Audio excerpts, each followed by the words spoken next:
describes acts of extreme violence in graphic detail and may include discussions about demonology and the occult, topics that caused widespread panic during the 1980s. This content may not be suitable for children under the age of 50. Viewer and listener discretion is advised.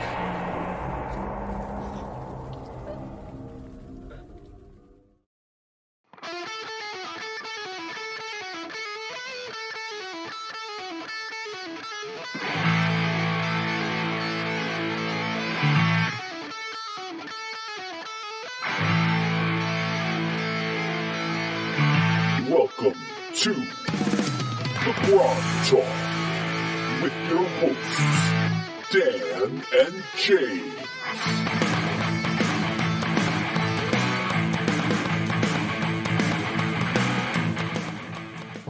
Yes, it is. How about that? What was that random encounter? Episode 70. Was it? I wonder which one that one was. I looked it up too. It's actually pretty. Oh, it's. I'll go back. Well, good morning, good afternoon, good evening. Welcome to GROGTALK.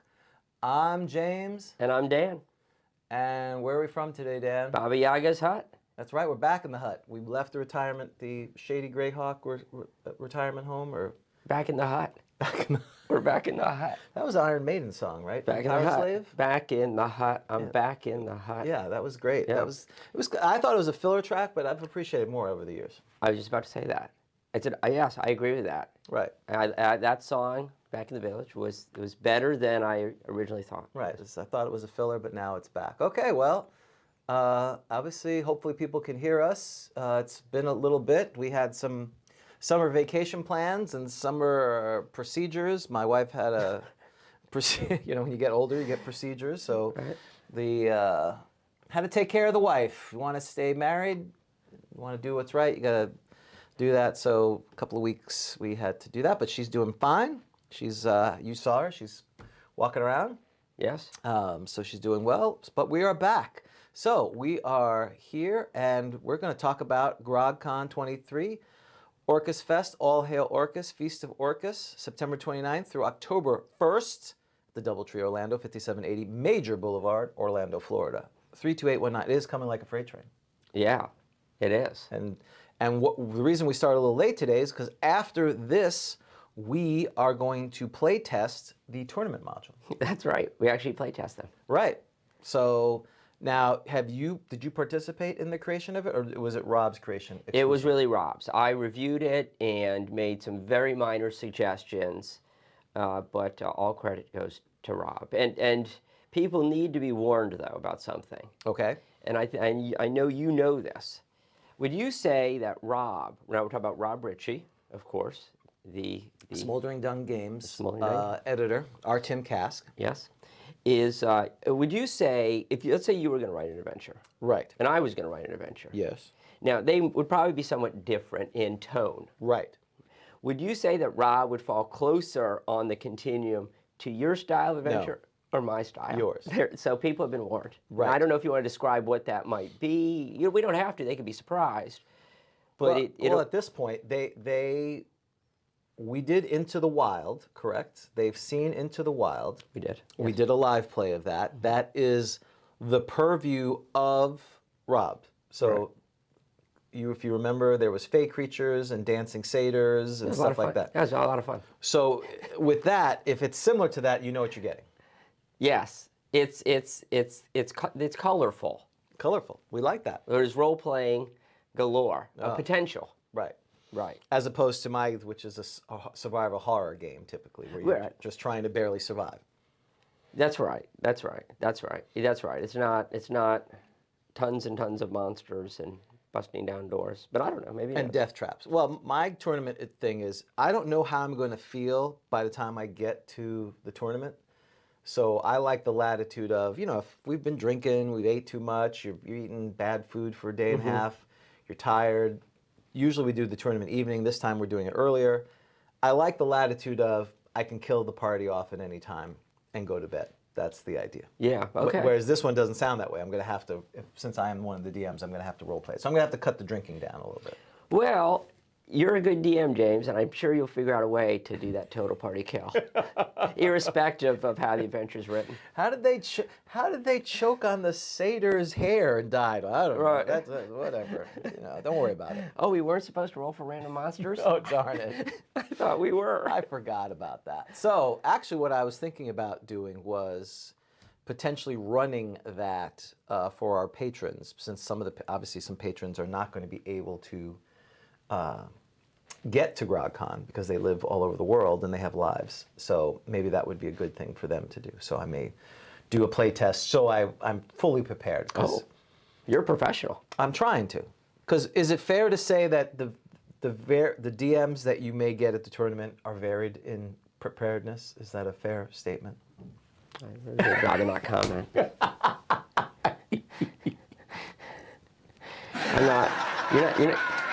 You're not suggesting that there's like people in an hour before the tournament, like in a corner, cramming, or sitting outside and saying, "What's room 19 about?" That was me. Yeah, That- you're making fun of me.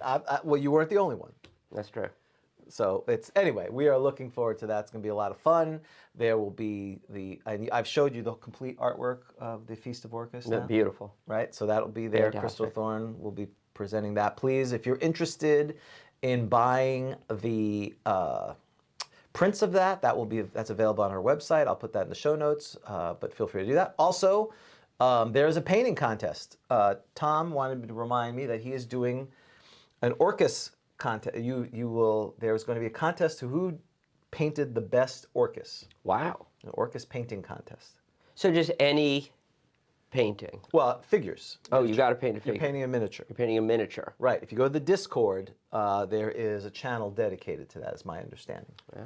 So if you go to the Discord, there's going to be a painting contest. So Tom asked me to remind folks, if you're interested, you can send an email to info@grogcon.com or go to our Discord and I will connect you to that contest. We've got 4 or 5 people painting Orcuses. I assume one's going to be like a cubist version, another one's going to be Right. a Dali kind Right, of absurdist kind of thing. Like Orcus is like a melting clock or something. Melting clock. Melting Orcus. This is like a primal Orcus. Yeah, exactly. That's hard to do with a figurine, though. Well, I guess you can melt it down. Right. Oh, that's right. You can do it anyway. I guess. Oh, yeah. He didn't say you can't change. No. Okay. That even is scarier than before. Mm-hmm. So again, you're trying to win. You got to stand out. If you just have a normal Orcus eating babies, or It's like it's a bee. yeah, it's a golf clap. You want to stand out. So again, we love our folks out there who are part of the Grognards Guild Online with the Discord. So please, if you are interested in talking to other folks who are into old school game, go out to our Discord. I thought you were just about to say who are old. Old, Who are old yes, right. school gamers. Right, old school gamers. Yes, that's right.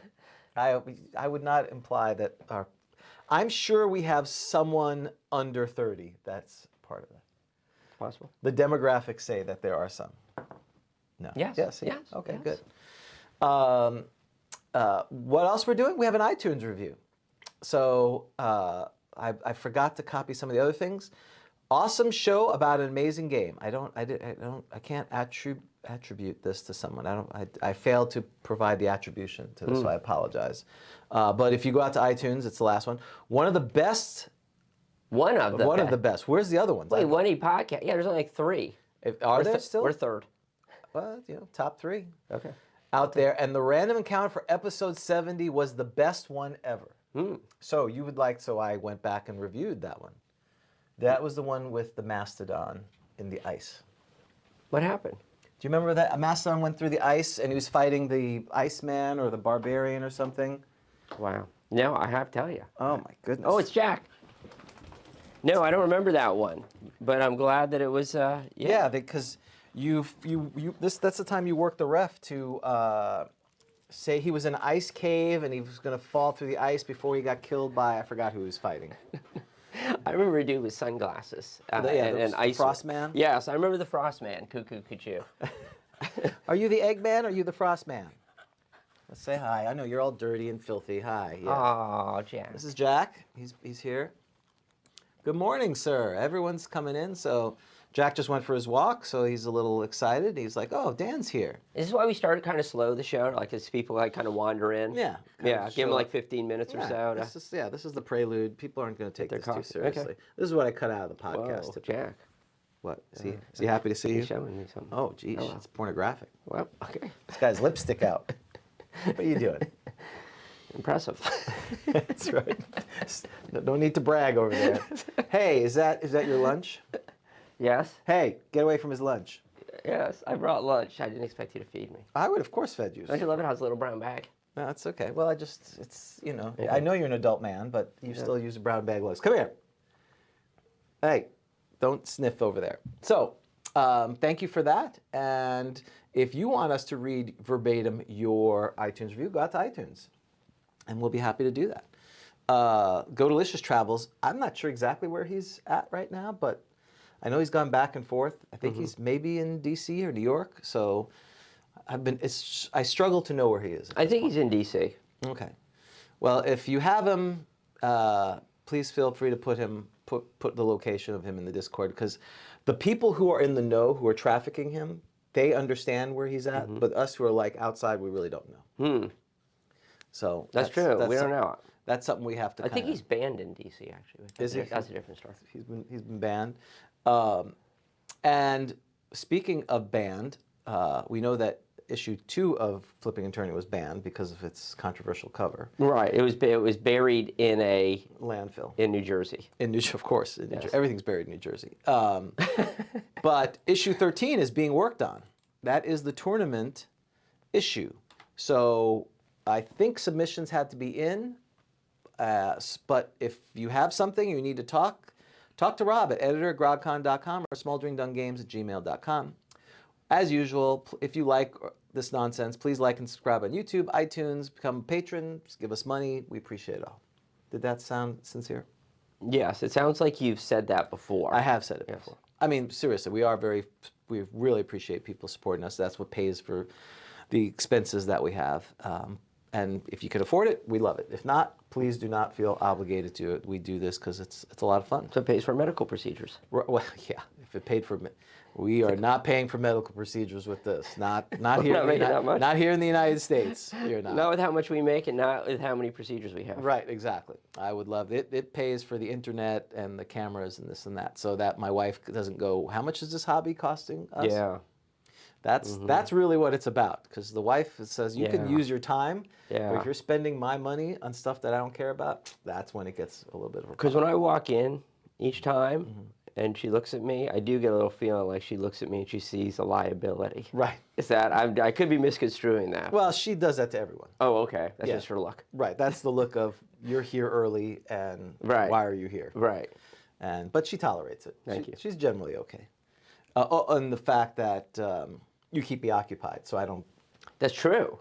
Right. In the morning. Give her some free time. Right. She can walk the dog, and she's going to go to the gym. And I don't even now. get paid for this. No. You. Well, actually, I do. She's been paying me to hang out with you. That makes sense. It's all coming together. Oh, it all makes sense. So we are ready for the best of August 1983. James, 40 years ago. Okay. Now, how old were you? Can you tell us that, or would you prefer not to? No, I don't care. In August of 1983, Yes. I am 13. Yeah, so I was 15. So I was starting the 9th grade, I believe. You were starting the 8th grade? I never went to the 8th grade. Wow, we have Mr. Smarty Pants here. I didn't say that. I went from 7th to 9th Okay. because they had a program. Can I get out of school faster? I did. So I was going into the 9th grade as well. Oh, you mean? Oh, I see. It was like to speed people along to like. Get them out of there. So Yeah, they could go to McDonald's and start working there. Exactly. Right, get to your vocation faster. We're on the vocational track. Do you remember? Did they take you to McDonald's in elementary school? They may have.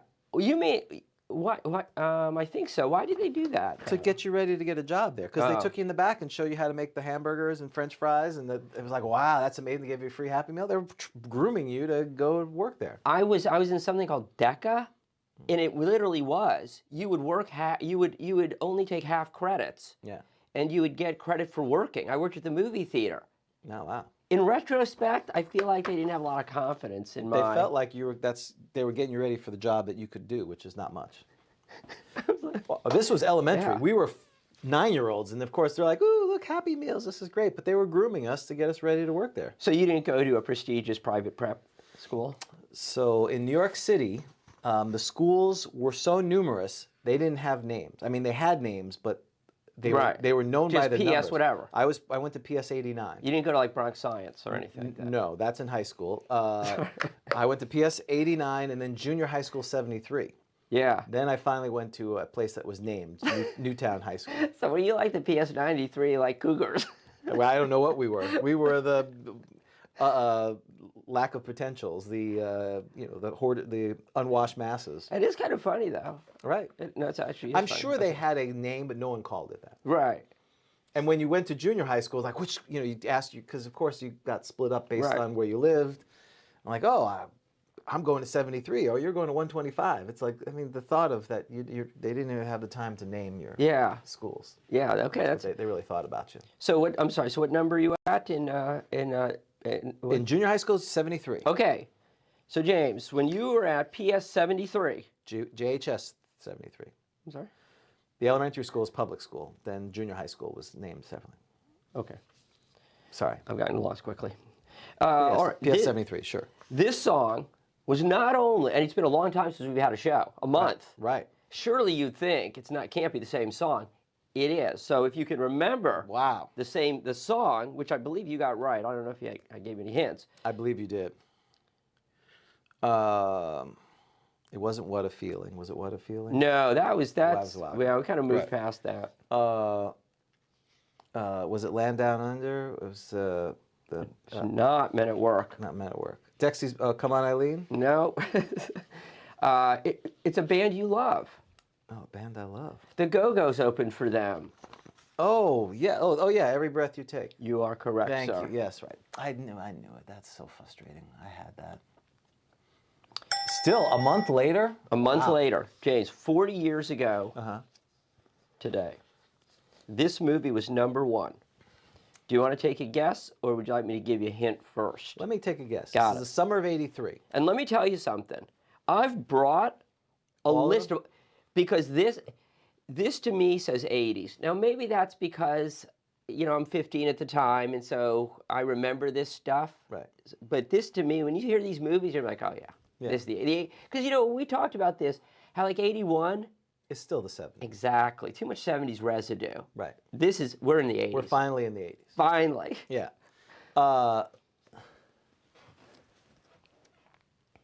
Talks to his dad about what number? Oh, yeah, that's right. Thank you. From they're talking about searching for Bobby Fischer. The dad asks, the kid talks to his dad about what number school he's going to. Ah. That's right. Okay. Very, very familiar. That's what I love about our crowd. Yes. They're learned and they're willing to share. yes, and they'll go with anything. Right. Which is awesome. You Thank know? you. Yeah, it just shows that it was. I'm not making this up. I'm not making my history up. It Okay. was not, no. So 83. It could be Return of the Jedi. Could be. I'll tell you it's not. Return of the Jedi is #6. Okay, so it's already come. It's and been went. out for 14 weeks though, so that's Yeah. still pretty darn impressive. Yeah, it came and went. Let's see. And just to let you know, Flashdance is #10. It's been out 20 weeks, so that's pretty impressive. Right, Flashdance was early, then Return of the Jedi.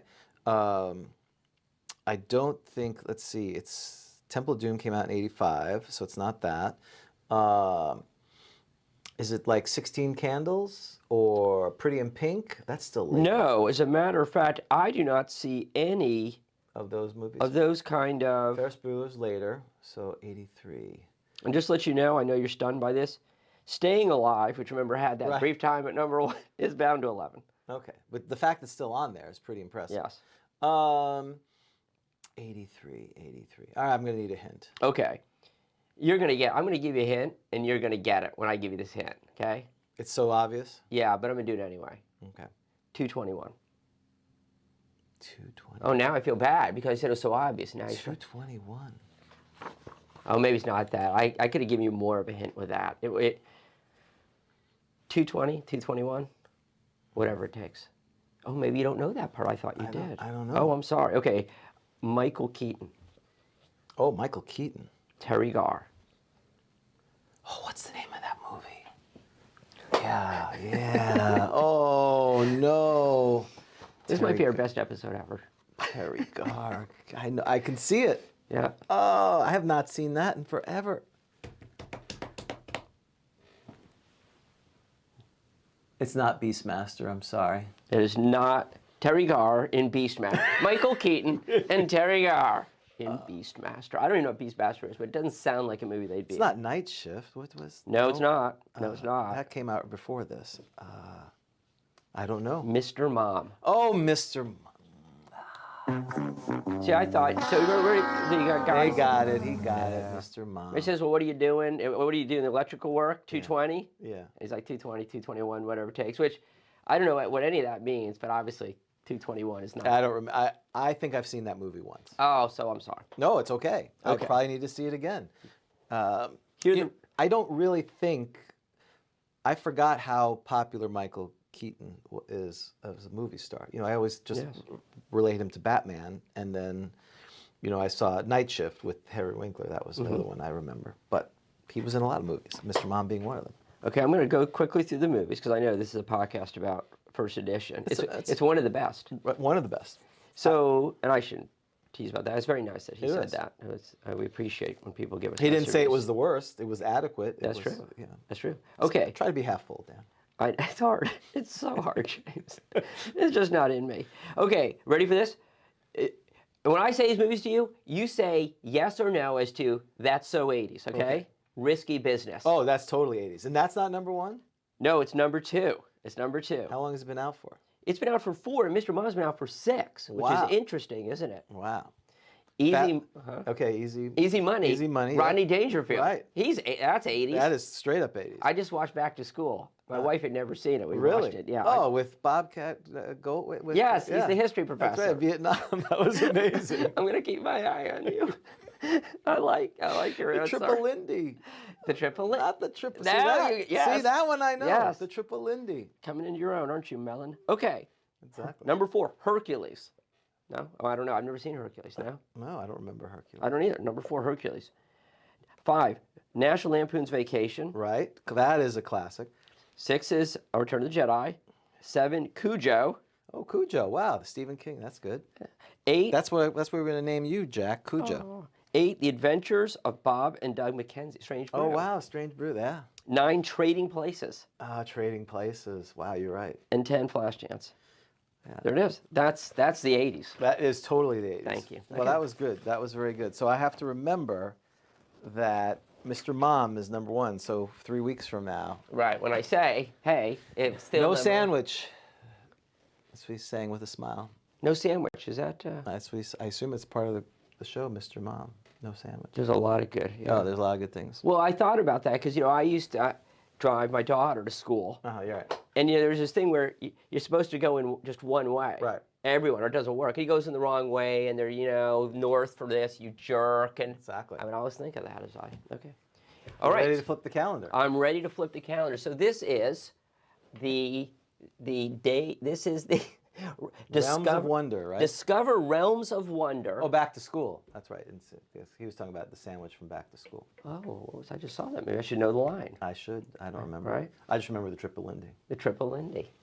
So Discover Realms of Wonder calendar from TSR 1983, and now what happens here is each scene you discover a realm of wonder, and we Right. try to guess what that realm of wonder will be. Now to let people know the kind of things you might experience, we have the ruins, Right. and I think we've had Mermaids. Mermaid's Grotto. We had the special. There was a centerfold in between with a two-headed dragon, which was signed to somebody by the artist. Yes, I got you a signed version of this. I appreciate that. That's very impressive. Yeah. I mean, it wasn't to me, but okay. James, any guess on what August would be? I feel like it's gonna. We had the grotto of mermaids or mer people or Right. something like that. So I feel like it's gonna be a swamp scene, like maybe the witch's hollow or the witch's hut. Okay, yeah. Which is brew. Even though that should be October, I'm going with that for summer because it's so oppressively hot. Okay, I'm gonna go with the. I'm gonna go with the Halfling's Burrow.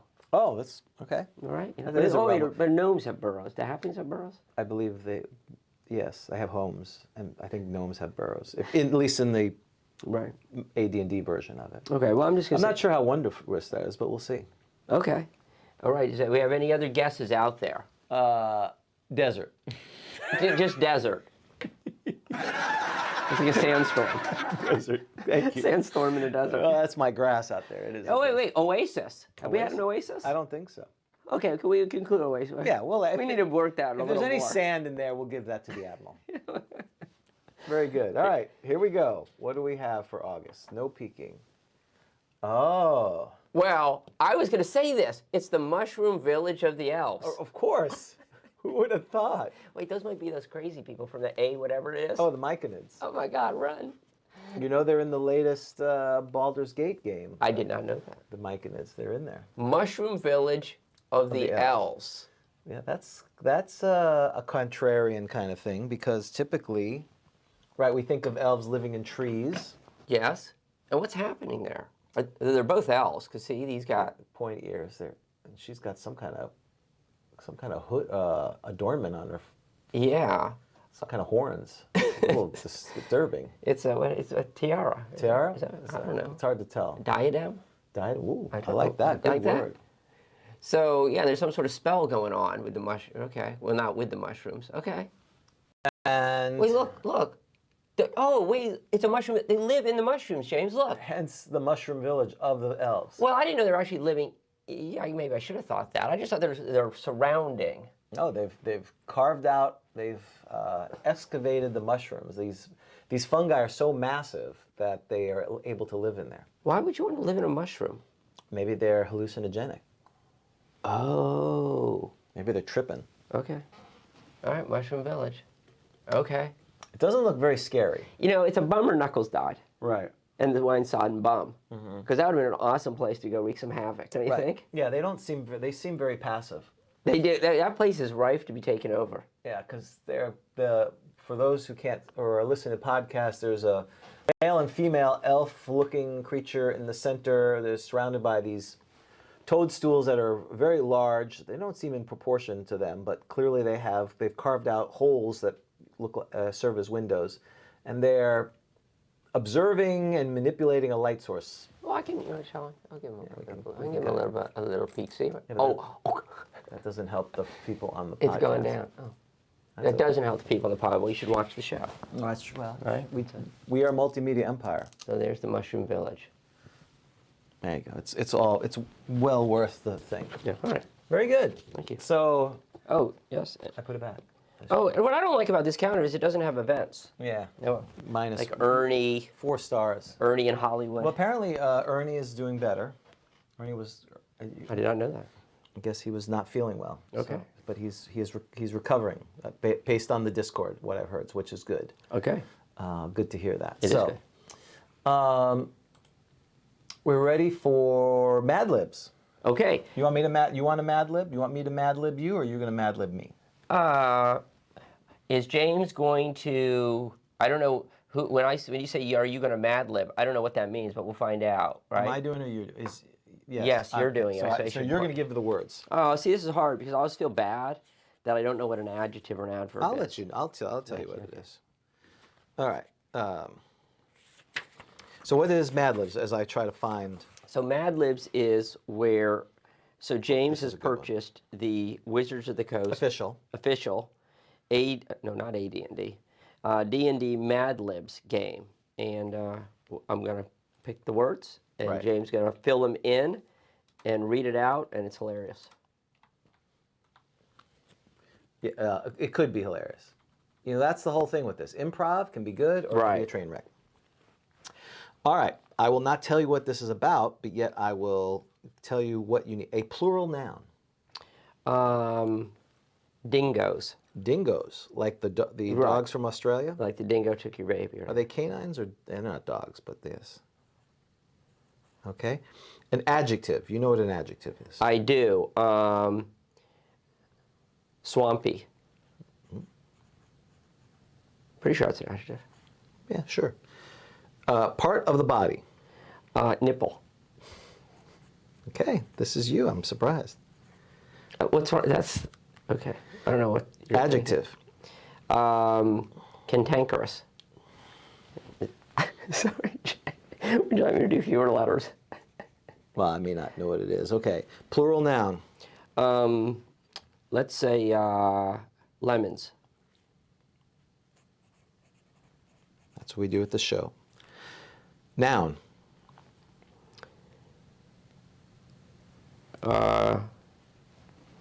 Book. Book. Book.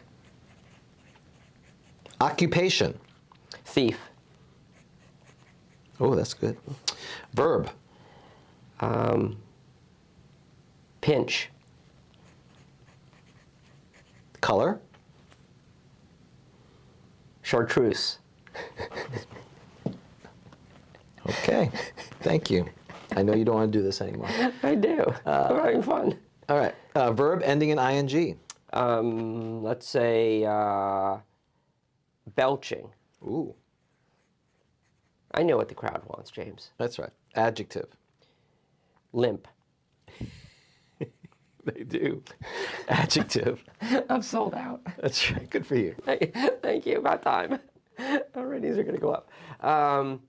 Adjective. It's supposed to be more top of mind. You're not supposed to. Tired. Is that an adjective? Sure. Plural noun. Cars. Plural noun. Horses. Noun. Pen. And adjective. Bright. Okay. We have entered your words into the system here, and it has produced the following ChatGPT story. And what's the topic, right? They each have a topic, don't they? This is a bad psychic network. I am a disappointed psychiatrist. Tell me about your mother. Ooh, that's horrible. The topic is problem players. Ah, well, something we all know about. Right. If you don't know who the jerk at the table is, You look in the mirror. Okay. You're it. Players come in all dingoes and sizes. That is true. Some can be helpful, but others can be swampy blankets. swampy blankets. Swampy blankets. Swampy blanket. That's right. That's it. That was a great halfling of mine. That's, Swampy blanket. hey, I'm Swampy Blanket. Here are some player types to keep a nipple out for. I don't think so. What kind of game you're having? So that's what you do if there's a problem player? You just flip it out. That's right. Show them your nipple. Or in Jack's case, show them your crotch. Show them your lipstick. Here you go. The peacock. If they're not in the spotlight, they get cantankerous and competitive with the other lemons. They always want their book to win, despite what the dice say. The rules thief. I like this better than the rules lawyer. These players pinch rules to a fault. I love it. They argue with the DM until they're chartreuse in the face. That's very good. And can end up backseat belching whole sessions. Also very true. You spot on here. The game jacker. What was that? That's wow. Wow, the game jacker. I've never heard. The most limp problems can come from the dungeon master. A game jacker is a DM who has a huge, tired world to tell you about and doesn't care about the cars of the other players. Mm-hmm. So true. Also known as Dan Gormansky. That's not me. Let me tell you about my Gnomes. NPC's backstory. Yes. All these horses have one solution, talking about it. Oh, I thought it was kicking them out. Open and honest pen is essential for a bright group, so get used to it. Got it. The old pen. Write it out. Right, write it out. Hug it out. Write out your feelings. Show your nipples. Congratulations. Tell me how you're feeling. Okay. It's like they're sitting at my table. Exactly. So very good. Problem players. You lemons. Lemons. Got to make lemonade out of lemons. That's right. How was the grip? Bunch of lemons? Bunch of lemon. Ugh, that's typical. All right. Well, very good. We are ready for our next unsponsored purchase, Trivial Pursuit. This is the segment of the show where we ask questions from the Dungeons & Dragons Ultimate Edition Right. and see how smart we are and our listeners are. And I will now make my way to the... Someone did make a suggestion that we should be using the AD&D Trivial Pursuit. Is there such a thing? No, I'm not aware of one. I inferred that we're supposed to make one, so we'd have to do a Kickstarter for that. Isn't that just kind of our whole show? Right. Like, we don't really just learning stuff. Yeah. What's the astral plane? Stay around. Don't go anywhere. Well, those would be the topics: astral plane, ether, unarmed combat. Those would be the 6 domains. That's what we should do. Yeah, the GROGTALK Trivial Pursuit, Right. astral plane category, ether plane category, unarmed combat. Yeah, I love it. What else is we really don't know anything about? Greyhawk. We really don't know much about Greyhawk. Yeah, Greyhawk deities. Greyhawk deities. Anything Carlos Lysing knows. That's right. Greyhawk deities. Oh yeah. So Monster Manual 2. Monsters. Unearthed Arcana. Yes. The book that shall not be named. 1, 2, 3, 4, 5. Yeah, there you go. Yeah, I love it. We got six things. Right. Weapon specialization. Well, that's UA. But Yeah.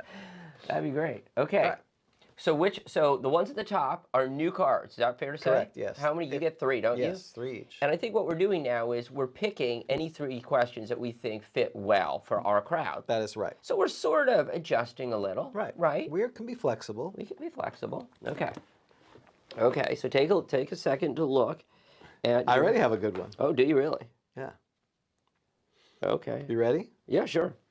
Because we were just talking about this. In Greyhawk, which god carries a golden rod wound with a silver gray threads called the Spindle of Fate? Wow, it's a goldenrod. The color of the... Yeah, Hercules? Okay. No. Conan. Which god? Yes, can you repeat the question, please? Sure. In Greyhawk, which god carries a golden rod wound with silver gray threads called the Spindle of Fate? Spindle of Fate. So you should probably start with what deities do you know from the Greyhawk world? I only know, okay, there's one that is like oversees the frogs and he hops around or something. I like that guy. Wastri, the hopping prophet. I remember, now that's good stuff. And I remember there's a travel guy, Thermurgabagin or something, like, he's like for travelers. That's all. Oh, someone says they have the AT&D trivia game. Oh, we need to get that. What?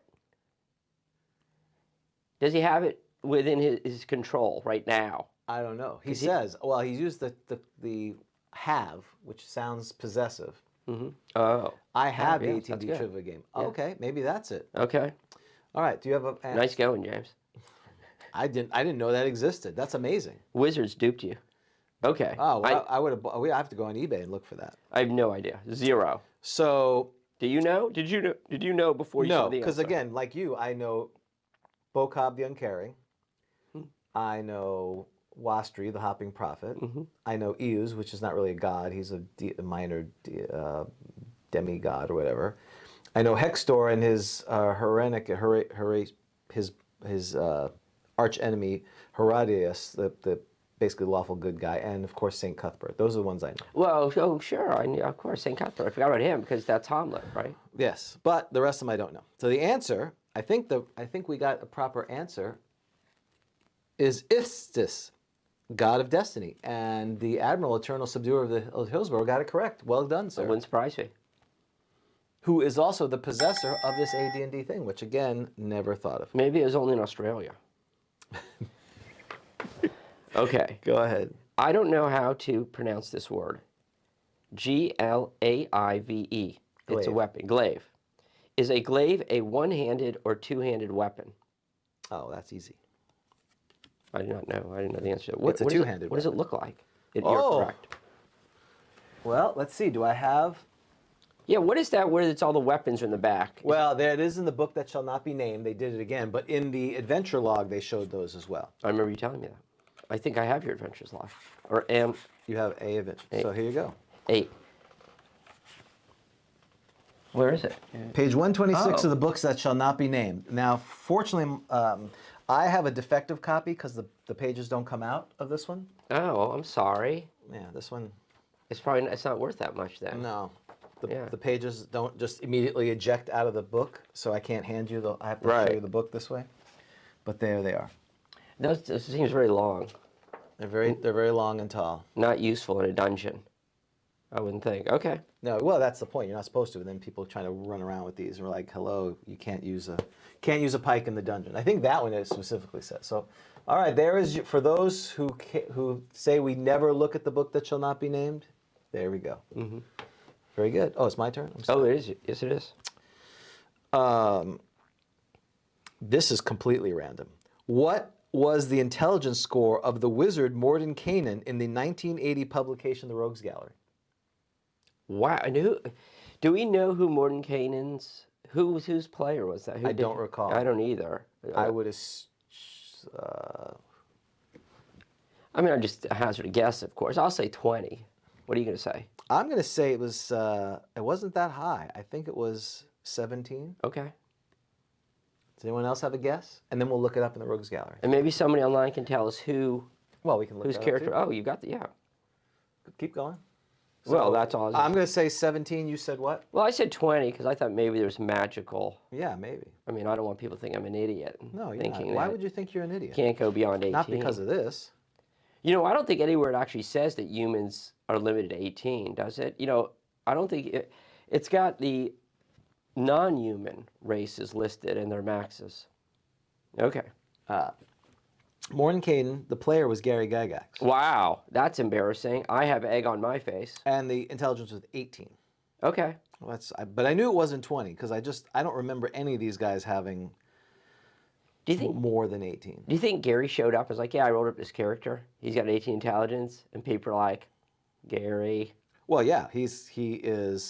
He's 16th level Okay. at the time of this. He has 10 strength, 12 wisdom, 17 dex, 17 con, 18 charisma. I want to know. Was Ernie around to watch Gary Yeah. roll? Did anyone watch over this? Okay. I don't think so. So, All right. So now we've learned something. Mordenkainen. Wasn't there a module with Mordenkainen? oh, he has spells. Mordenkainen's. Well, there's Oh, yeah. spells. Oh, yeah. Okay. Mordenkainen's hound. Mordenkainen's sword. Mordenkainen this. Name 2 of the 4 standard types of oozes. Standard type. Well, gray ooze. Yeah, I don't know. What's a non-standard ooze? Gray ooze. Okay. Standard ooze. Now, just to let you know, they're putting in the category. Everything. Yeah, I don't know. Ochre jelly, black pudding. Exactly. I did not know that. So there's like a big, this is like taxonomy. Right. The ooze category is Right. broader than I thought. Green slime. I mean, all that's kind of in the ooze category. What are the 4? So what did you say? Gray ooze. Gray ooze. Ochre jelly. correct. Black pudding. Yes, one more. Green slime. No. Hold on. I don't think you're going to get this one. Okay. Gelatinous cube. No. Yes. Yeah, that's impressive. I don't know what makes those. So why is green slime not? I guess not ooze. It's not. Well, it's not a standard ooze. It's not a standard ooze. It's not Okay. part of the ooze. We're not monster biologists, so Okay. that's done. Let's see. Is there anything else on this card? Oh, okay. We're back. Speaking of oozes, which one of the following oozes has been known to develop psychic abilities? Black pudding, gray ooze, or ochre jelly? What were the 3? Black pudding, gray ooze, or ochre jelly? I think it's. Ooh. It's not the first one. It's. I think it's. Ooh. It's ooh. I think it's gray ooze. Gray ooze? I don't know. Or ochre jelly. It's one of the Final 2. answer? Yeah, sure. Correct. Okay. Gray ooze, that's right. They're the ones that have, and they're nasty little things. All right, that was good. That was a good card. Go ahead. Okay. Well, let me look at some of these answers here to see if anything looks. I'm going to keep it. Hang on. I want another card. None of these are very interesting. Oh, I think we've seen this. Okay, ready? Mm-hmm. What do you call the awakened trees, guardians of the forest that can animate ordinary trees when threatened? Treebeard. Just kidding. Treant. Yeah, let's do a different one. Here you go. What toy company made plastic action figures of characters like Warduke under license from TSR in the 1980s? Is it LJR was the name of the company? LJN. LJN. That's impressive. LJN. You're on fire. Yeah. Someone was showing me that there are new versions of it. Where did I see that? Was that on the Discord? The problem is when I hear Warduke, you know who I think of? Oh, the dog? Marmaduke. You don't? Hold on. Obviously No, let's see. Do we have one more here? Yes. Hold on. Go for it. Well, if you don't get this one right, Great. No pressure. Yeah. this is your 221. No. Close. Illusionist. How many eyes does Grumsh, the orc god of slaughter, have? Yes. Grumsh has one eye. And how did he lose it? Oh, well, sure. The elvish god shot his eye out, right? Didn't he lose it with? I thought the elf god. Yes. Shot out with an arrow. Grumsh lost an eye to his immortal foe, the elven god Corellian. Right? Brilliant. Yeah. Yeah. Well, yeah. Is that the bottom or the top? And you know. Oops. Seriously? Oops. No, I got it right. Okay. I got it right. Trust me. Look, I was just cut him in half. Well, you know, that's the okay. It was totally unprovoked. Right. Right? Well, if from Totally the orc, unprovoked. from the orc perspective, they just got shafted. They were laughed at. No one got. Everyone else got the elves got the forests or something. The gnomes got the little hilly areas. Correct. Well, you know the story. And the orcs got, and everything was taken. Right. It's like Duck Duck Goose or whatever. You know, Well, they drafted last and they were literally, when their pickup game, they were the last ones left. Yeah. No one picked them. Yes, exactly. So then you know what? They're just going to take everything. Right. I don't. Okay. Yeah. But again, they're misunderstood. All That's why hail they're back. not able. All hail back true. Okay. All right. We are now ready for. We did Trivial Pursuit. We're going to do random encounter after we do Sage Advice. I'm going to flip it around. Okay, so this is the segment of the show where one of us asks sage advice questions to the other Sagacious-like events. from Inquiries. from Dragon Magazine or a similar periodical to Right. see how sagacious the other one is. And James will be asking me questions in this. Correct. So, this is from Imagine Magazine. Dispel Confusion is from April 1984 because we have gone, because like them, apparently they get tired of answering questions because they'll answer for a while and they won't answer any more questions because I don't understand it.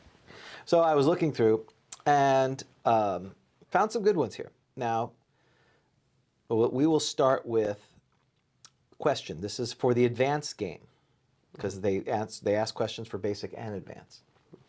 Does a find traps spell indicate the exact nature of a trap and thus how to overcome it, or merely indicate that the trap is present? I've never heard of it identifying the type of trap, so I'm just going to go based upon the way I've always played it, which is I believe the answer is it just identifies that a trap is there. It gives you no other information about the trap. Okay. This is useful information. Per them, now Yes. again, you may have to clarify. Oh, we're going to look it up. Well, you know we're looking it up. Find traps reveals the presence of traps both mechanical and magical, but not their exact natures. So yes, I was kidding. Oh, okay. But That's interesting. But I think I did know that. So the benefit of the find trap spell over just the find trap skill is that we've had this discussion before, right? The find traps it just finds mechanical for the skill, right? I believe so. Okay. Now, what it does do, there is a 10% chance per level of the caster that the type of magic involved, divination, alteration, etc., will be revealed, but not what the spell actually is. So, for instance, a magic mouth spell would not be found by find traps. Wait, read that again? Yes. Thank you. I need to hear that again.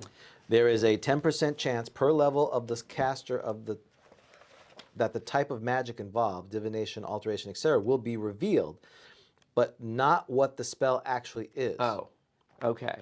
So it'll tell you the school of magic, but not the actual spell. Well, so that's interesting because we've talked about what's the relevance of the schools of magic. Usually doesn't seem to come up, but this would be a situation. You get which an it would. idea of what potentially how impactful it is.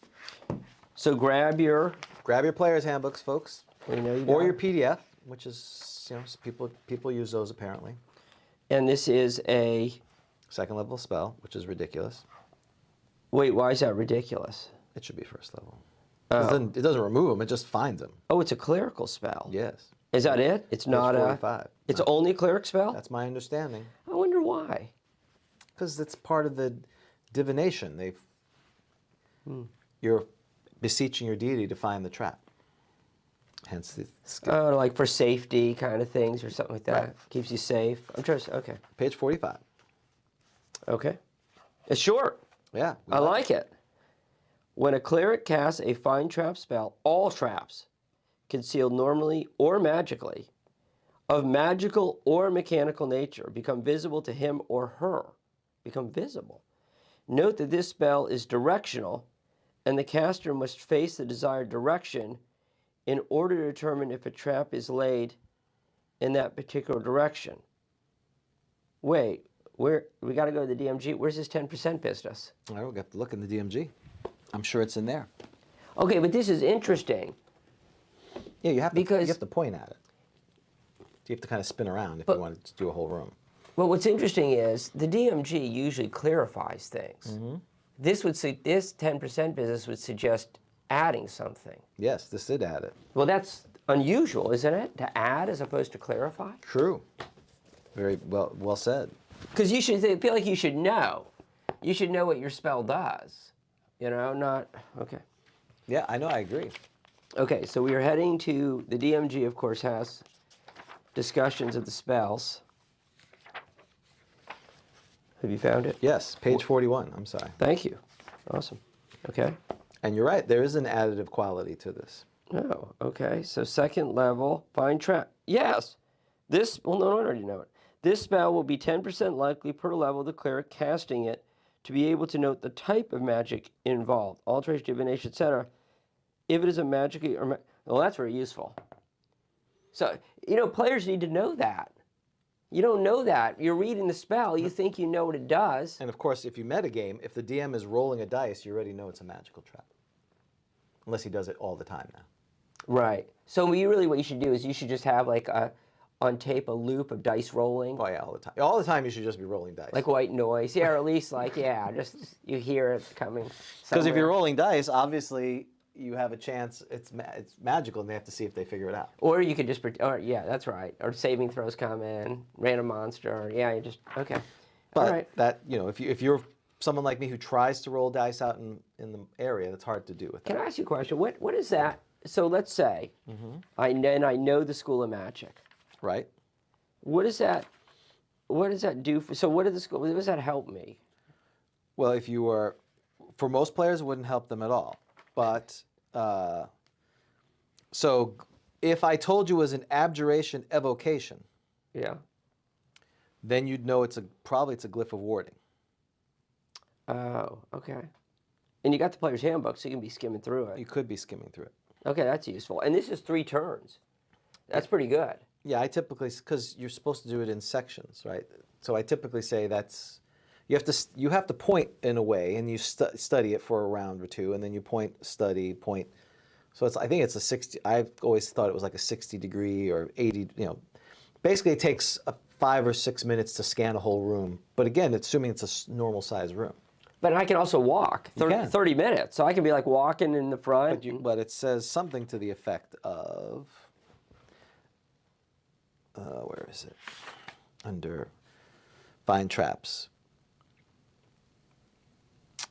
Mechanical in nature, become visible to him or her. Note the spell is directional and must face the desired direction. So yeah, I guess you can kind of walk around and do that. But I've always somewhat, you can't just walk. I guess if you're walking forward, it's in front of you. But if you don't look left or right, you're not going to see it.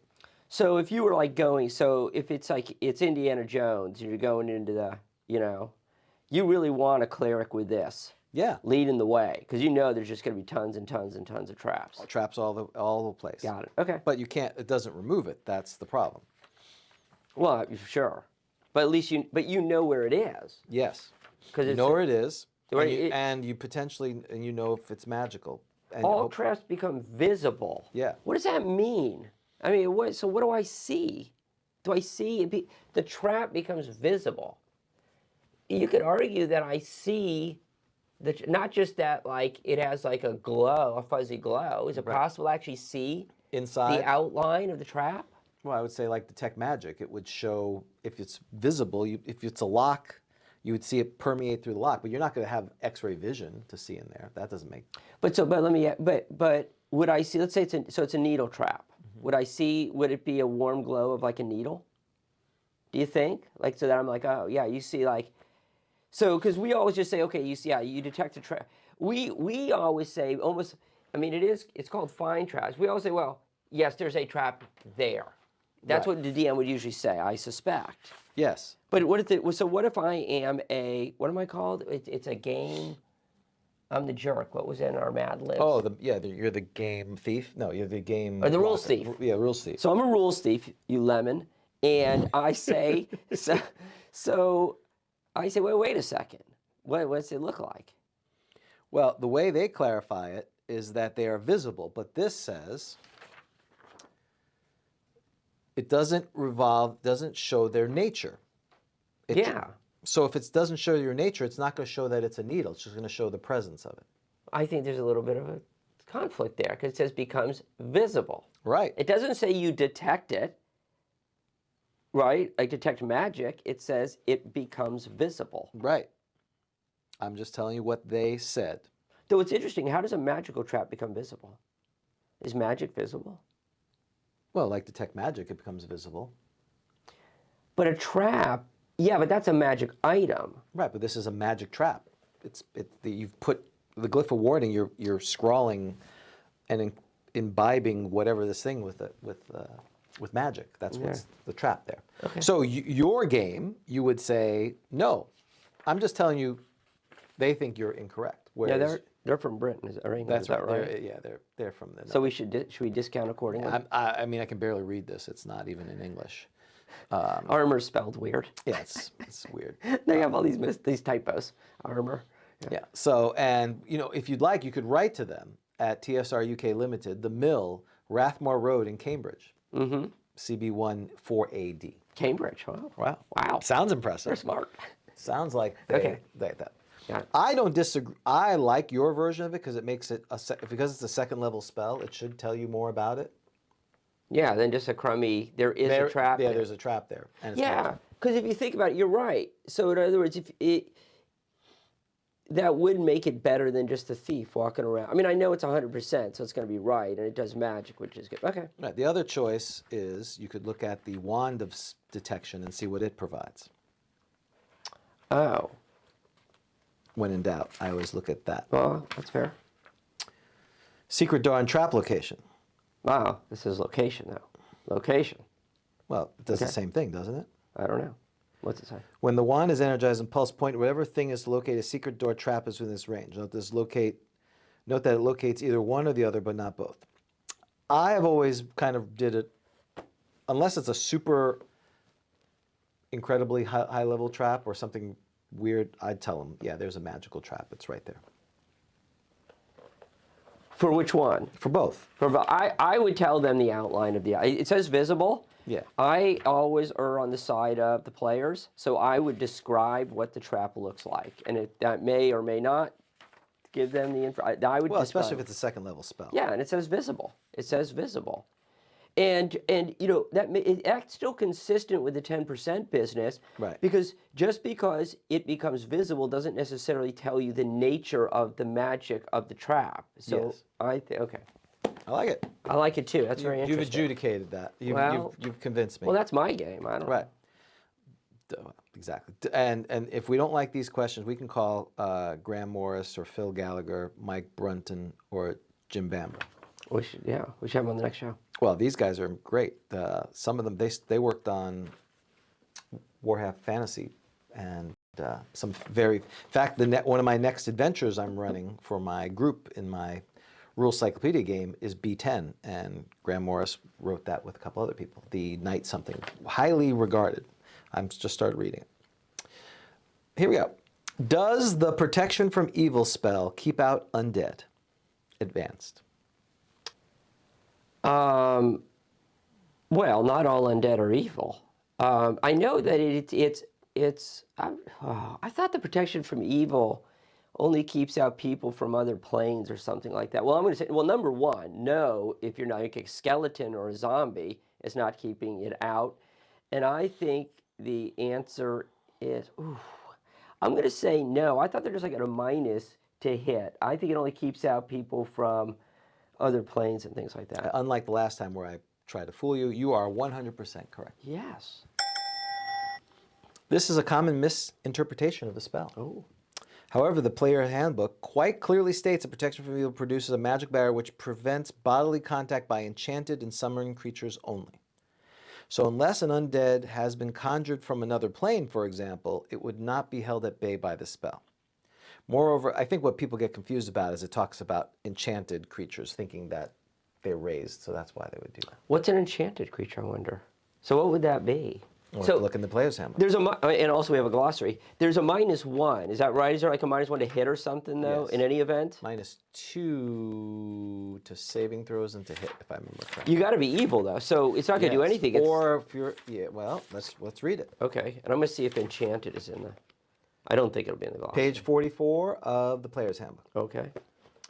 When this spell is cast, it acts as the magical armor upon the recipient. The protection enables the recipient a 1 foot distance, protects and circles the recipient at 1 foot distance, thus preventing bodily contact by creatures of an enchanted or conjured nature, such as aerial servants, demons, devils, jinn, infrit, or elementals, imps, invisible stalkers, night hags, quasts, salamanders, quasits, or quasts. Is it quasts or quasits? Which one do we say? Well, I say quasit, but I don't know. Quasit, yes. Water weirds, windwalkers, and Zorn. Summoned animals or monsters are similarly hedged from the protected creature. Furthermore, any and all attacks from by evil creatures, so this is interesting. Further, any and all attacks launched by evil creatures are -2. So you have to be evil. Right. And any saving throws are a +2. The spell can be reversed and do the opposite. And this is where we get the smoldering dung if you want to do evil good. Yep. So it protects you from summoned and enchanted creatures. But if they're evil, you get +2, -2 for them to hit, +2 for you to be saved. If you're going to read it literally, which I think we should. Now we can go to the glossary and see if it has. It does not. Enchanted.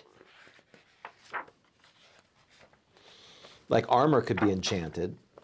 You know, like we've seen like dancing armor. Didn't they have that in Tizenthane? Didn't they have the magical armor that moved around? I can't remember. Or is that skeletons in there? I can't remember. Okay, this is the problem. We get protection from evil. Page 41 of the DMG. Note that this keeps out monsters using natural weapon attacks which require touching the protected character. So it kind of explains. So if you summoned a demon, he could not physically attack you. It could not physically attack you. Right. It could wait. That's right. Was it right? 3 rounds per level. I got time. That's right. I'm here now. So, and how does this differ from the paladins? Does it differ from the paladins? Oh, it's the same thing. It's exactly the same. Except it's protection from evil 10-foot radius. Because wait, fourth level. I think it's a 4th level cleric spell. Yeah, because I thought a standard trick was, yeah, a lot of people believe, don't they, that the undead can't attack the paladins, like the paladin corners the undead. Well, that's with the turning. Like a bubble? That was with the turning. That's got to be turning. Yeah, it's not the paladin. Right. Okay. If you turn them, the idea is they're fleeing from you. Sure. You try to keep them away. Yeah. But what is an enchanted creature? Oh, well, yeah, there's a spell. Well, that's for enchanting magic. Oh, in the player's handbook, they talk about enchanting, but that's enchanting magic items. Right, but again, you're using the Dan. I don't know what's the study of eschatological or whatever, the breakdown of these words. Lemnology. Okay, thank you. Lemnology. Taxonomy. I don't know. Taxonomy, yes. enchanted or conjured nature. Conjured makes perfect sense. Or Right. summoned. But what is an enchanted creature? Well, we know there's okay. So we know that you can enchant magic items, right? Where is that? Somewhere in the player's handbook, I see a guy with a Yeah, enchanted item is there. with That's a beard. 6th level magic user spell. Yes, he's grinding away. He is great. Yeah, what page are we on? 83. But that's enchanting an item. Why does he have like a saw? And it says creatures too. So Why is he using that to enchant his item? I don't know. Maybe he's getting the fit ready, so then he's going to give it to the magic. He doesn't look like a magic user. Not at all. No, he's the blacksmith. He's working on it. Okay. He's going to forge the weapon. Okay. Okay. So because it's like like a spiritual hammer is enchanted, but it does. That's not a creature, so it would get through that. Yeah, I want to know how to enchant a creature. Yeah, I don't know. Okay. And enchant a creature typically, like if I put a bless on you, is that creature enchanted now? Now we're going really. Is it any? Wait, you got to be evil. You still have to be evil, don't you? I mean, you got to be No, enchanted and evil. Oh, is it any? It says the protection encircled. Well, because first of all, invisible stalkers are not evil. Oh. Elementals are not evil. Windwalkers are not evil. Zorn, I don't think, are evil. So it's and summoned animals are also, and monsters are similarly hedged. So if you do, Yeah, I summon a badger. if you summon a badger, he can't attack me. So this is really two very different. This spell is a hodgepodge. It's two Right. different things. It's Correct. protection from summoned and enchanted creature completely. Right. And that should have been its own spell. Right, And then protection protection from evil, which is a bunch of minuses. That's right. Oh. The way I read it, like you just said, one is it envelops the person so they can't. You should be casting this if you cast Conjure Elemental, because even though you're in your little circle, you should put on one of the people protection for people 10-foot radius. So inevitably, when that Earth Elemental goes berserk, they can't attack your party. Right. Which is what my party didn't do when they did it. So of course they all ran in terror. They all had to run away from the berserk elemental. Well, the spell is, I understand why there's misunderstandings. It's called protection from evil. Right. Yet it's got half of it is a very different function. Correct. We're learning a lot That's right. This is a good one. after 4 years. All Still right, learning. Never stop learning. Almost Jim. 5, exactly. Never stop learning. We did this one. Okay. We did this one. This is more subjective, so if you don't get this one, Okay. they don't quote where they get this from. How long does it take to drown, to die of thirst, or die of hunger? This is a tough campaign he's got. Whoever this Wow. guy. The desert. Yeah. That's that Realm of Wonder, whatever it is. Desert scene. Desert hell. It's just bones. It's a skeleton. Oops. Oops.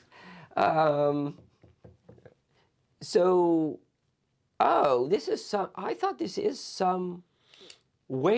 I want to say somewhere. Somewhere there is a discussion of like how long you can go, but I can't remember how to all this stuff. Who the heck knows where it is? Right. Somewhere is a discussion of how long you can go without food and water. I want to say it's somewhere in the DMG. I assume it's somewhere in the outdoor adventure part of the DMG. Well, this is 1984, so that doesn't exist. No, I meant in the, where like you got the elf giving directions. She's Oh, you know what I mean? The yeah. the out I wilderness. don't remember that, but you could be right. Well, I don't know. I haven't memorized the DMG, contrary to popular belief. Yeah, I don't know the answer to that, but I feel like it isn't subjective. I'm happy they didn't point something out here because I feel like it is referenced somewhere about this. So what? Well, they say, they don't give a quote, as an absolute maximum. So already they're just, a character can survive 3 melee rounds without air, 3 days without water, and 3 weeks without food. Okay. I think that's something they just came up with. Yeah, that's fine. If it's nowhere else, we'll take it. We like answers, but yeah, I don't know if anyone on the chat there is aware of a place. I think later it's added in the Wilderness Survival Guide or one of those. But If it's bouncing around my head, that's not going to be. You know what I mean? It may be. I'm sure you're right, but I feel like it's somewhere else too because I wouldn't know about the Wilderness Guide. But okay. All right. All right. How many people? Last question for today. How many people can a Medusa petrify in 1 round? My understanding is 1. Is that your final answer? I believe that's been that. Gaze attack is like up there with how many rounds are you paralyzed by a ghoul, right? As terms of how many times it's been asked on Sage Advice. Right.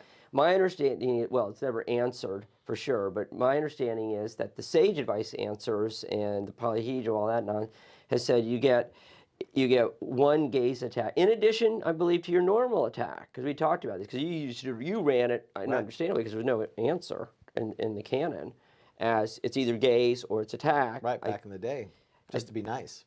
Yeah, we're nice. I think Sage Advice says you get one person and one regular attack. Final answer? Final answer. 100% correct. Yeah. The gaze of Medusa, or Basilisk for that matter, can only affect one person per round. This is in addition to any attacks made by the creature, although it may be difficult for it to hit one person while gazing at another. That is a true statement. Okay. But generally you have a field of view. So if I'm attacking you and you're looking at me, I can kind of do this kind of deal. Yeah. Well, and let's face it, that's sort of like, why can't magic users wear armor? It's a game bounce kind of thing. You know, elves can, the multi-class can. It's a game bounce thing, don't you think? Because in a minute, she's like looking all around. Right. Everyone's. It's not like she's like, my attack is looking at you. Well, that is true. How much wood can a Medusa chuck wood? If a Medusa chuck wood, It would. Chuck Woolery. It would be interesting if she could, like, you could have rules where it's like, okay, like, she's looking at every one of you guys. Well, that's kind of what's in the Monster Manual, too. That's what it kind of alludes to, but... You think?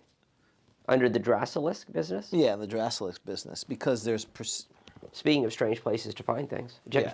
Speaking of strange This very important thing is like, you know, a kind of a toss-off in one random monster. Yeah, what it is, yeah, it's a general rule is being placed in a specific monster.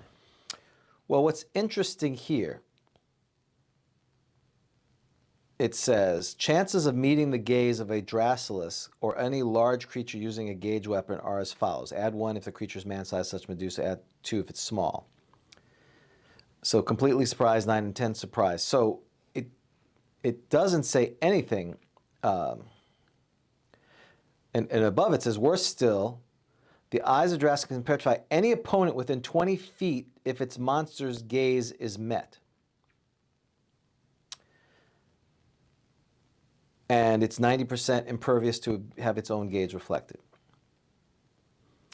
So you could argue that anyone looking at it could have a chance of being phased, but that seems ridiculous because that would kill everyone. So the idea is, first you have to figure out, okay, the Drasilisk is looking at someone. Who is it looking at? And what's the chance of it being looked at? And then they have to make a saving throw. Do you do it to hit, or is it just a save? It's just a save. That makes sense to me. Okay. So I guess first you figure out, you're fighting the Drasilisk. There's 6 of you here in front of him, or it's surprised. All of you can see it. Then I'd have to pick one because it's 9 and 10 chance. Right. I don't know what the difference is. We went over this completely surprised and surprised, but I think we probably, yeah. I said 1 versus 2. That's right. 2 or more. That's right. But if you're normally viewing the monster and there's 5 of you attacking, you have to. I guess the DMs should roll first. This is what I typically do, and see if your gaze meets it, and then they make a saving throw. Wait, what do you? Oh, you roll whose gaze? Is the gaze going to meet someone? Right. Right. Got it. Yeah. Okay. Because they have rules now to say whether you're avoiding the gaze. Like even if you're avoiding the gaze, you still have a 1 in 10 chance of potentially seeing it. Right. It's not automatic, whereas the other thing it was, well, it's automatic. Right. But you get -4 to hit, which is kind of crappy. Yeah, -4. Yeah. It's becoming a bit of a war game, but I get it. It makes sense. Yeah, I mean, right? It's becoming a bit of a war game. Right. Okay. All right. Now we're back to random encounter. So what do we do in random encounter? This is the segment of the show where we randomly roll a monster, we talk about it, and we have it fight the champ. Right. Which, as you may have remembered or not remembered. I do not remember the champ, so I'd be happy to have you tell me who the champ is. We have discussion of gays? No, I was just saying. Rob, our dear friend Minion's on. Ah. Just tell him we will wait for him. We won't do anything till you get back. We'll sit here patiently. Yeah, he's just saying he has to, because it's in the evening. Ah. And again, we have not been, even though we have posted on YouTube when we're having shows. I know a couple weeks ago we were supposed to have one and it just didn't work out. So people are sure all jacked up. So we had the halfling was fighting the stone golem, and they both did it. Somehow, it both got lost, if I remember correctly. So we have 2 new monsters. That is correct. Very exciting. So we have our Angry Monk dice. That's right. Thank you, Angry Monk. Thank you, Angry Monk. Available for sale. That's right. It's the official version of it. Cheap knockoffs. No, I'm just kidding. Well, the one that's official has yes, but no. It doesn't have the Fiend Folio Monster Manual. Because frankly, why would you want that? We never want that. So We do, but no one else will. yeah, so we're going to roll to see which book it's going to come out from. So I'm going to go ahead and roll this twice, all right? So one will be from Monster Manual 2. Okay. You're going to be Monster Manual 2. I'll be Monster Manual 2, my favorite book ever. And I'm going to be Monster Manual 2. Oh, the favorite book ever. Okay. The biggest mistake we ever made. What? The Monster Manual Well, 2? including the Monster Manual 2 and our random encounters. I was young then, James. I was coming out of the deep freeze. Yeah. I had forgotten. I knew that You say that, but then you find creatures that you like. this happens every time, doesn't it? Pretty much. And then I'm like, oh, this is pretty good. I think the thing that's detracting is the verbosity of the entries. Is what it gets Yes, you. it is. Okay. Would you want to do some rolling? Yeah. Because you haven't rolled any dice. Yeah. So I need a D10. This is your monster, James. Right. You might as well roll your monster. 7. Okay. Your monster comes from, it almost came from aquatic regions. It comes from the outdoors. Ooh, I like it. I now need you to roll for me a Yep. D4. D4. Just a D4. It'll be a lot of rolling. 1. James, you come from the cold wilderness. Ah, that's very true. I now need you to roll a D6. You weren't kidding. Yeah, right. 1. Oh, you're from the mountains. The mountains. The cold now. Oh, Bush. The bush. I hope you're a Yeti. Okay, I now need you to roll a 8 and a 12. Oh, that's not too please. bad. Only 4 rolls. 13. You are an ogre. I don't think we've had an ogre. I don't think we have had an ogre. Okay? But I'm going to check. Go ahead. Okay. You so did? And I'm going to roll for mine now. Okay? And I always spell ogre wrong. Really? How do you spell it? The wrong way. Got it. You don't want to say. It's too embarrassing to even say. Well, the opposite of way it's supposed to be. I can't even think of what. I think I put O-G-E-R? Yeah, O-G. I put O-R-G-E, I think, a lot of times. Let's see what I do here. Because I'm a moron. I've rolled a 4. I am coming from the dungeon. Oh, I did spell it. O-G-R-E. So good, I spelled it right. I'm coming from the dungeon. I will now roll a D10. And you do not want me to get a 10, sir. Because this is the level. Sir? You should have 10. You should have Well, been lucky. I'm going to have to re-roll because we've had ogre. We have. All right, well, let's do mine. I just got monster level 10. Nice. So this is... I wasn't paying attention. No, I'm just kidding. So all right, divine intervention. I've rolled double zeros. Okay, so now I need an 8 and a 12. That appears to be a 14. All right, let's see. Let's see. A lich. Okay, we've had a lich. Okay. Oh, so do I have to re-roll all again, or do I stay on this? No, you stay on that. Okay, because that would have been disappointing, right? No, that'd be rude. 16. 16. Whoa. An ancient cloud dragon. Ancient cloud dragon. We haven't had that, so that's Not had a cloud dragon. all right. So Puff. Puff the magic dragon. Puff the magic cloud dragon. It's about weed. No, it's not. What do you mean? It's about a friendly dragon. Ancient cloud dragon. Ancient cloud dragon. So that's me. I don't know why we need a cloud dragon, but I'm already doing it.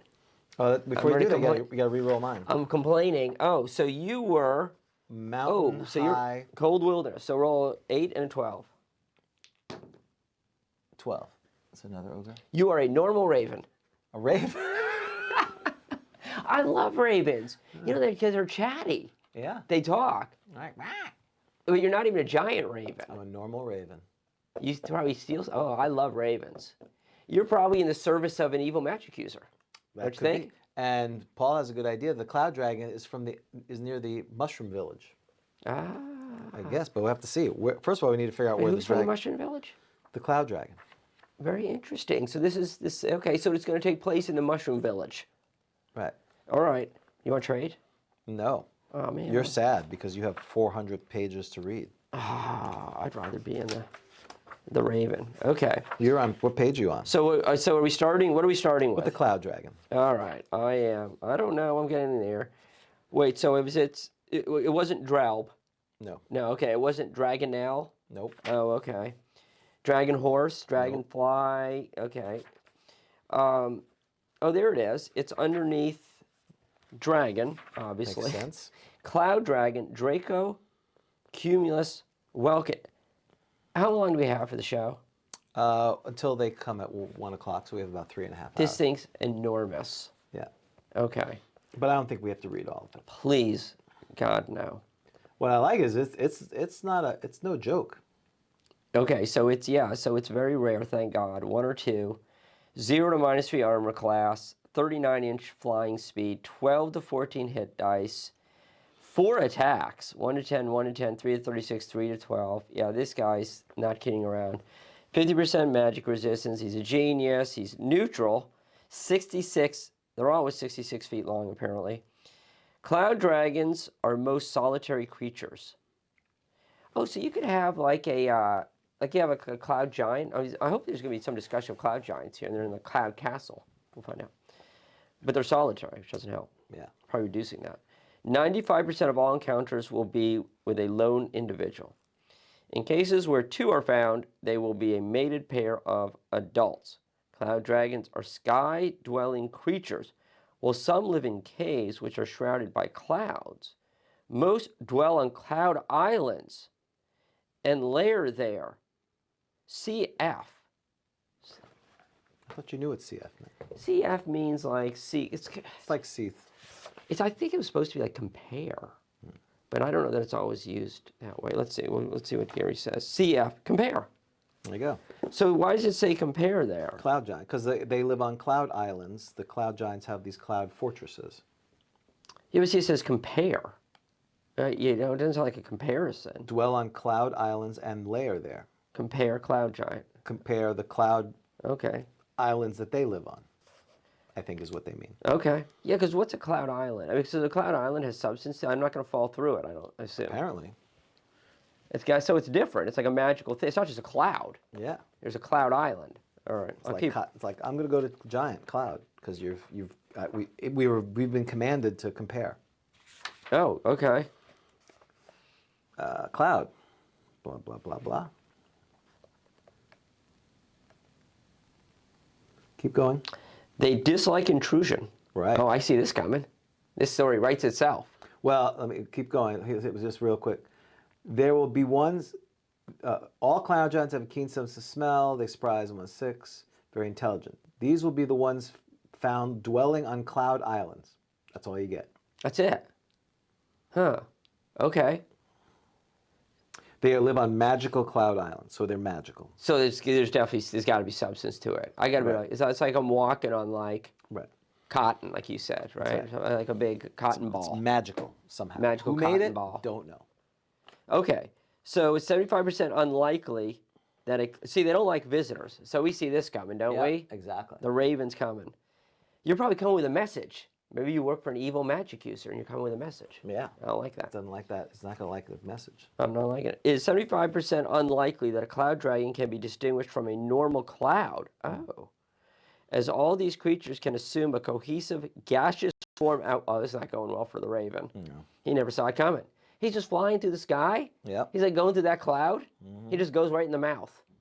It's like Star Wars with that, where they flew into that asteroid. Right. Not only That's is no moon. Not only is recognition difficult, but gaseous armor class is -3. However, their only attacks while in cloud form are spells. And do we really need this guy? In order to physically attack, the dragons must assume solid form. Similarly, solid form negates innate magic resistance.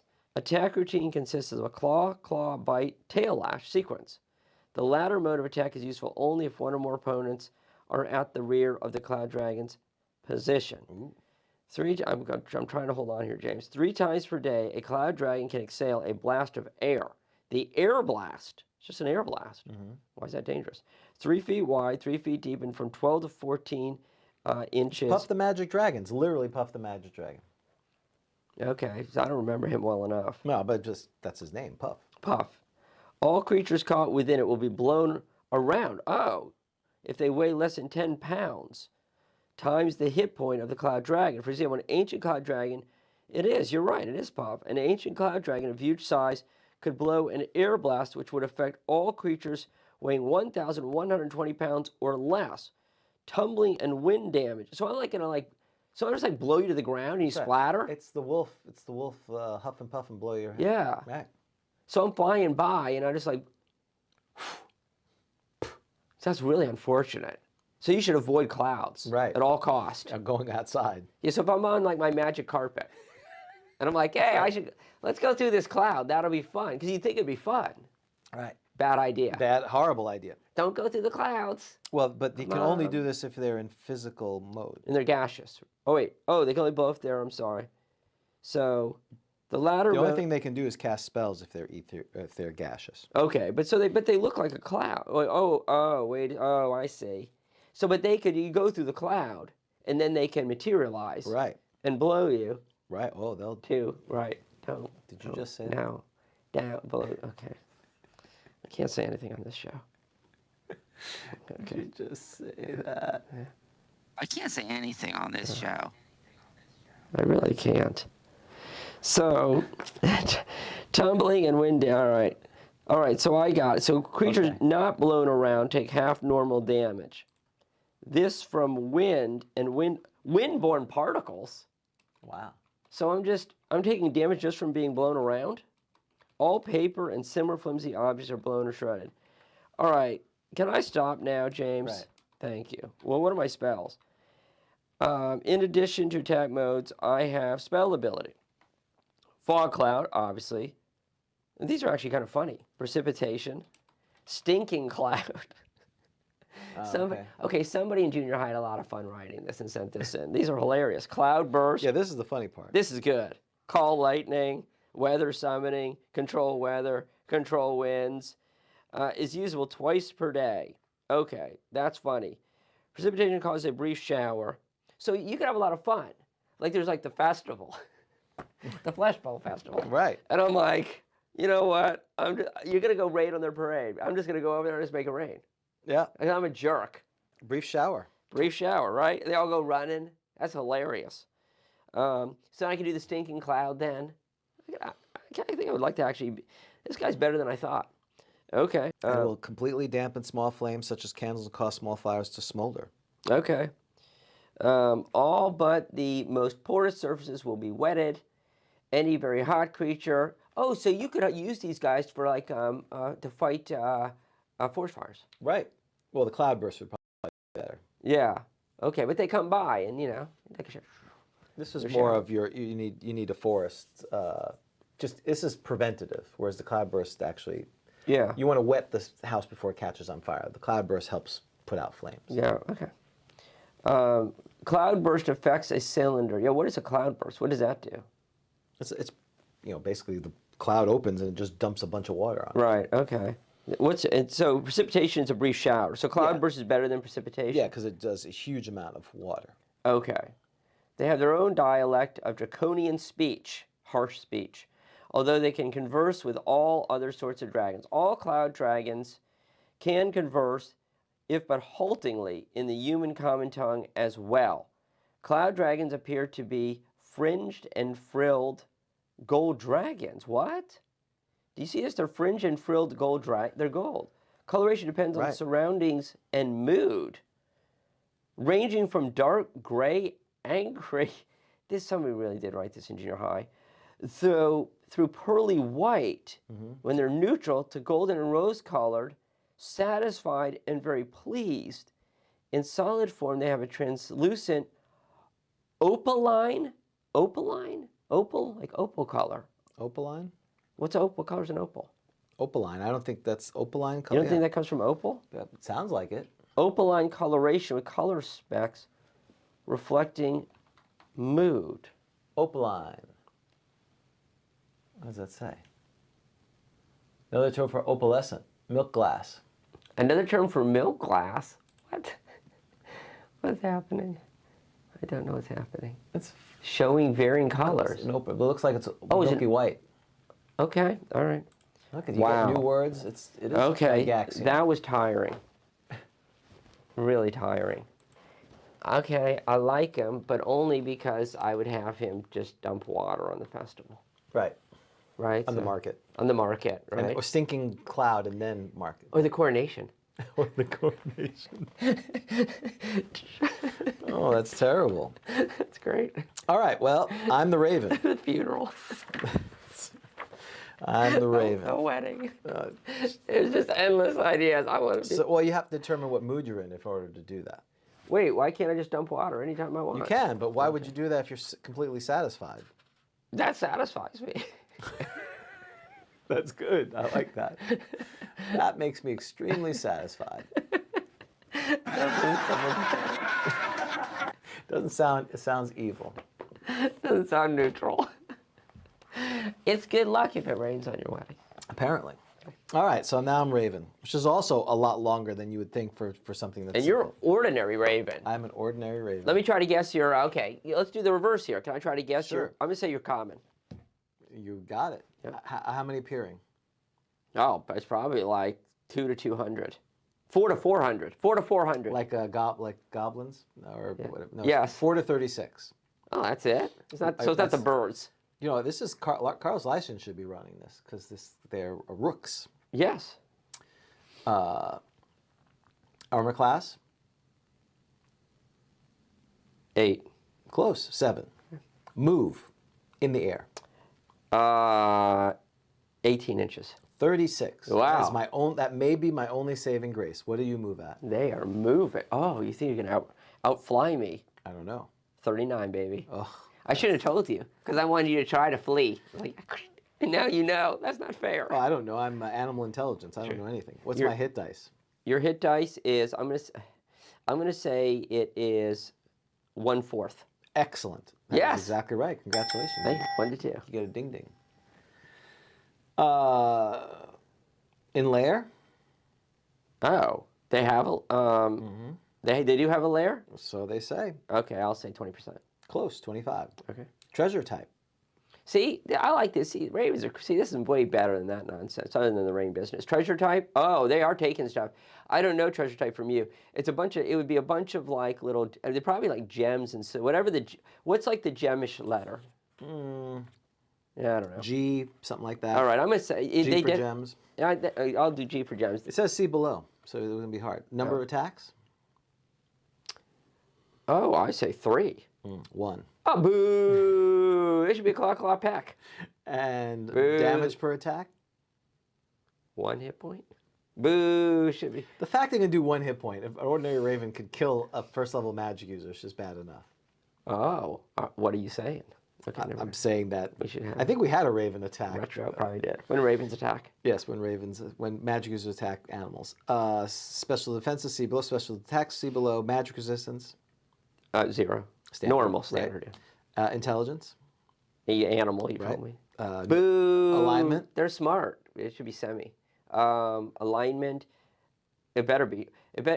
It's going to be neutral. I wonder if it's possible it has an evil. I'm going to put an evil in parentheses. So ordinary or normal, but huge and giant ones they're parenthetically evil. Got it. Okay. All right, no psychic ability. I want to know if they can talk. Ravens or rooks and crows are found in cold, temperate to tropical climes. They're principally scavengers, but being omnivorous, they will raid crops, nests, and untended caches of food. All birds of this type travel in flocks, although a few might be encountered seemingly alone, like this one. These are scouts. So can I say? So you could have like this would be a very exciting adventure. You could have like a halfling with his crops, and they. Right, they just, that could sounds be the like- whole thing, where he has to fight them off. Sounds great, doesn't it? I think that sounds like the tournament adventure. That's right. When ravens attack. Um, You know what would happen then is you're going out and you're fighting the ravens because it's called when ravens attack, and of course like that ankheg or whatever comes out. oops. Oops. As soon as Any approaching creatures which could threaten the flock is seen to detect the scout or scouts will give warning cries. Squawk! Yeah. Screen themselves and maintain a safe distance while keeping track of the creatures and reporting events to the flock by means of raucous calls and possibly movements as well. You're going to have to role play that. I'm going to have to role play that. That's great. Thus, ravens or crows can never be surprised during lighted conditions. Wow. Oh, so what you're saying is you're thinking you're the scout in this. Is that what's Right, going to I'm the happen? scout. And I'm coming like water. Like Right. there's the festival. That's right. I'm the evil. Well. You have evil magic user. Right. That's right. He sent me out to protect it. Yeah. Because of their intelligence, these birds are 10% likely to attack an opponent's eye. That's awesome. In other words, whenever a hit roll is indicated, there's 1 in 10 chance of an eye attack and result loss of the organ. Did you say why? Because of their intelligence, did it say? That's right. But he says he's animal. So this applies though also to normal It ravens? says, yeah. That's great. Ravens and crows have their own limited language. Certain ravens, including some huge and most giant specimens, can speak as many as 100 words of the common tongue and can communicate in meaningful. Yeah, so that the huge one, which is medium, can speak more. Can the ordinary, so what did it say about the ordinary? Anything? Didn't say anything. It says they have their own language. Limited language. So if you had a tournament adventure, like they're all halflings, and they're trying to protect, the crop of pipeweed. Right. So basically it's like it's about losing eyes. Right. It's like, once you're blind, you're out. It's not about hit points. All the encounters are about getting plucked at the eye.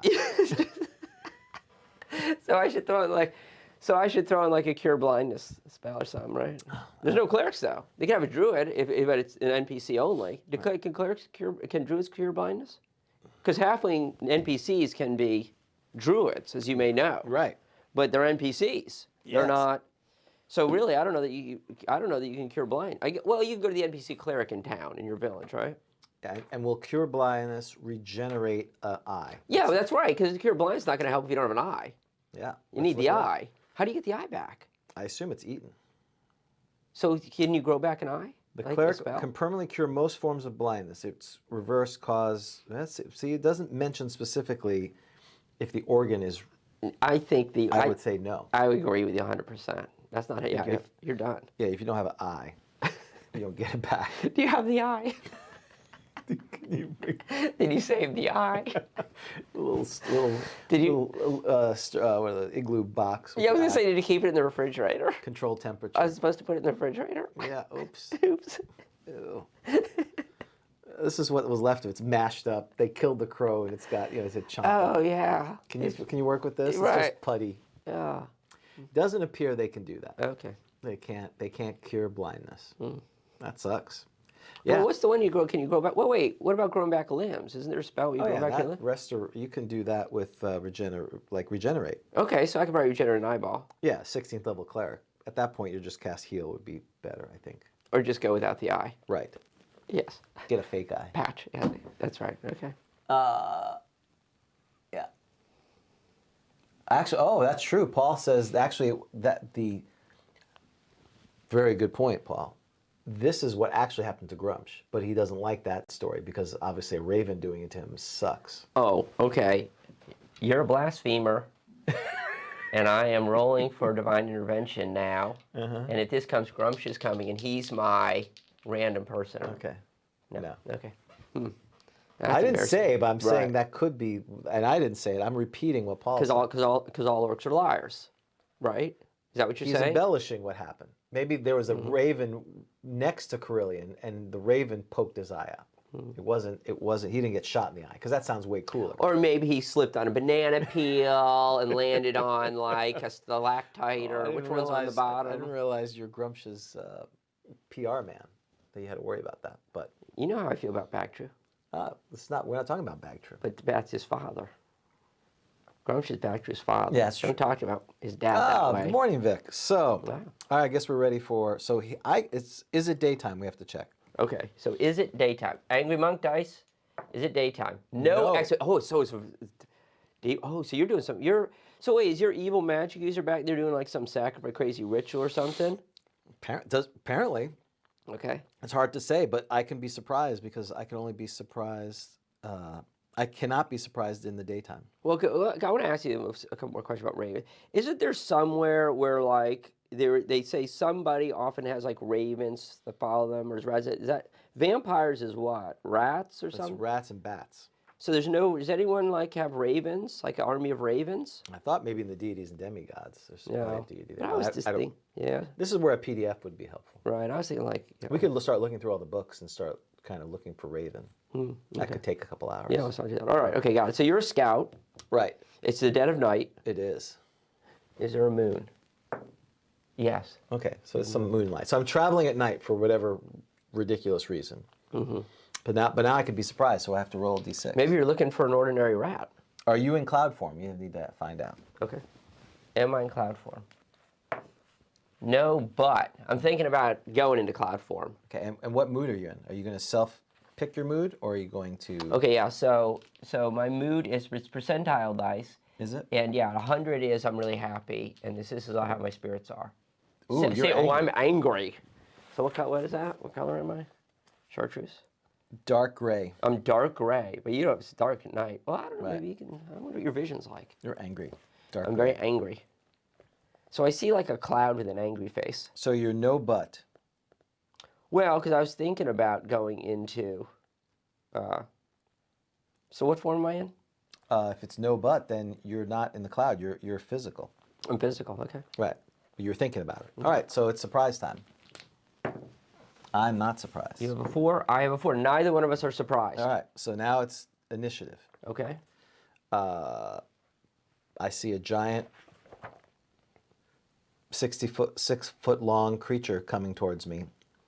I believe I'm going to flee in terror. You're going to warn people. Yes, I gotta warn the rook that this is a problem. What are you gonna do? I'm going to call lightning. Call lightning takes like 10 minutes. Oh, does it really? Oh, doesn't there have to be also lightning in the area? Yes. And But that besides doesn't- that, that it doesn't works necessarily- great. No, I'm gonna just blow you to the ground. Oh, can we see how high up we are in the air? How would we do that, do you think? Well, first we have to figure out distance. Okay. We are 80 yards apart. Now you want to figure out how high up we are? Sure. Because, I guess it really doesn't matter. I'm just going to blow. You're going to die from wind particles. All right. It doesn't You're matter. blowing me. That's terrible. I'm going to roll a d20 and multiply it by 10, and that's how many Okay. feet we're up. We are 200 feet up. Okay. Yeah, I am. I'm going to. Why you're doing this to a raven? Unknown, but you're a genius. I'm in a bad mood. I'm in a You're in the wrong place at the wrong time. You're just a terrible person. Terrible dragon. I'm just angry. I just got dumped. Okay. Okay. All right. By who? It's hard to say. Our initiative. 1. A cloud giant. Okay. 5. All right. So you do. So How far away were we? 60 yards away. Okay. So my air blast is 12 to 4. Oh, we got to figure out how many hit dice I have. I have 12 hit dice. So it's 12 inches, but I'm outside. Well, that only count? that changes range, Got it. Well, not that's area effect. okay. So you would have to move a little bit and then blast me. Okay. So you're going to move. I'm and then moving and blasting. moving and blowing, Yes. Yes. And do you think that you weigh and less? I will be blown around. Do you think you weigh less than 10 pounds times the hit points of me? Right. I would say I'm yes. Carry the 1. Yes. Does 1 point per hit point of the dragon? Well, we don't know the. Tumbling and wind. Well, You're basically just going. You're going to be like Prigozhin's plane. Well, first of all, I am exactly. First of all, I see you. I flee in panic. Right. That's Oh, so that's good. All right. So I'm like trying to catch up. right. So now it's like the Benny Hill music. Do I have that one? I think I used to have that. Let's see.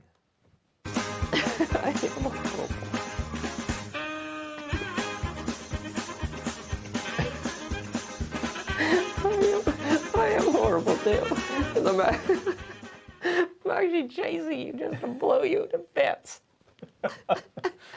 All right, but you move at 39. I move at 36. But it's just a slow catch up, right? Right. I mean, it's not like I'm like massively and gaining on you. well, We were only 60 yards apart, so and you don't need to get that close to blow me. How close do I need to be?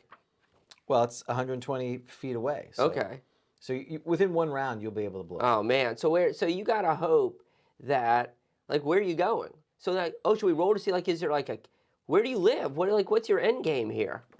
Where are you fleeing to? Are you just fleeing? Well, Is there like an evil magic user? do I have waiting? an end game? No, I have no end game. I'm an animal raven.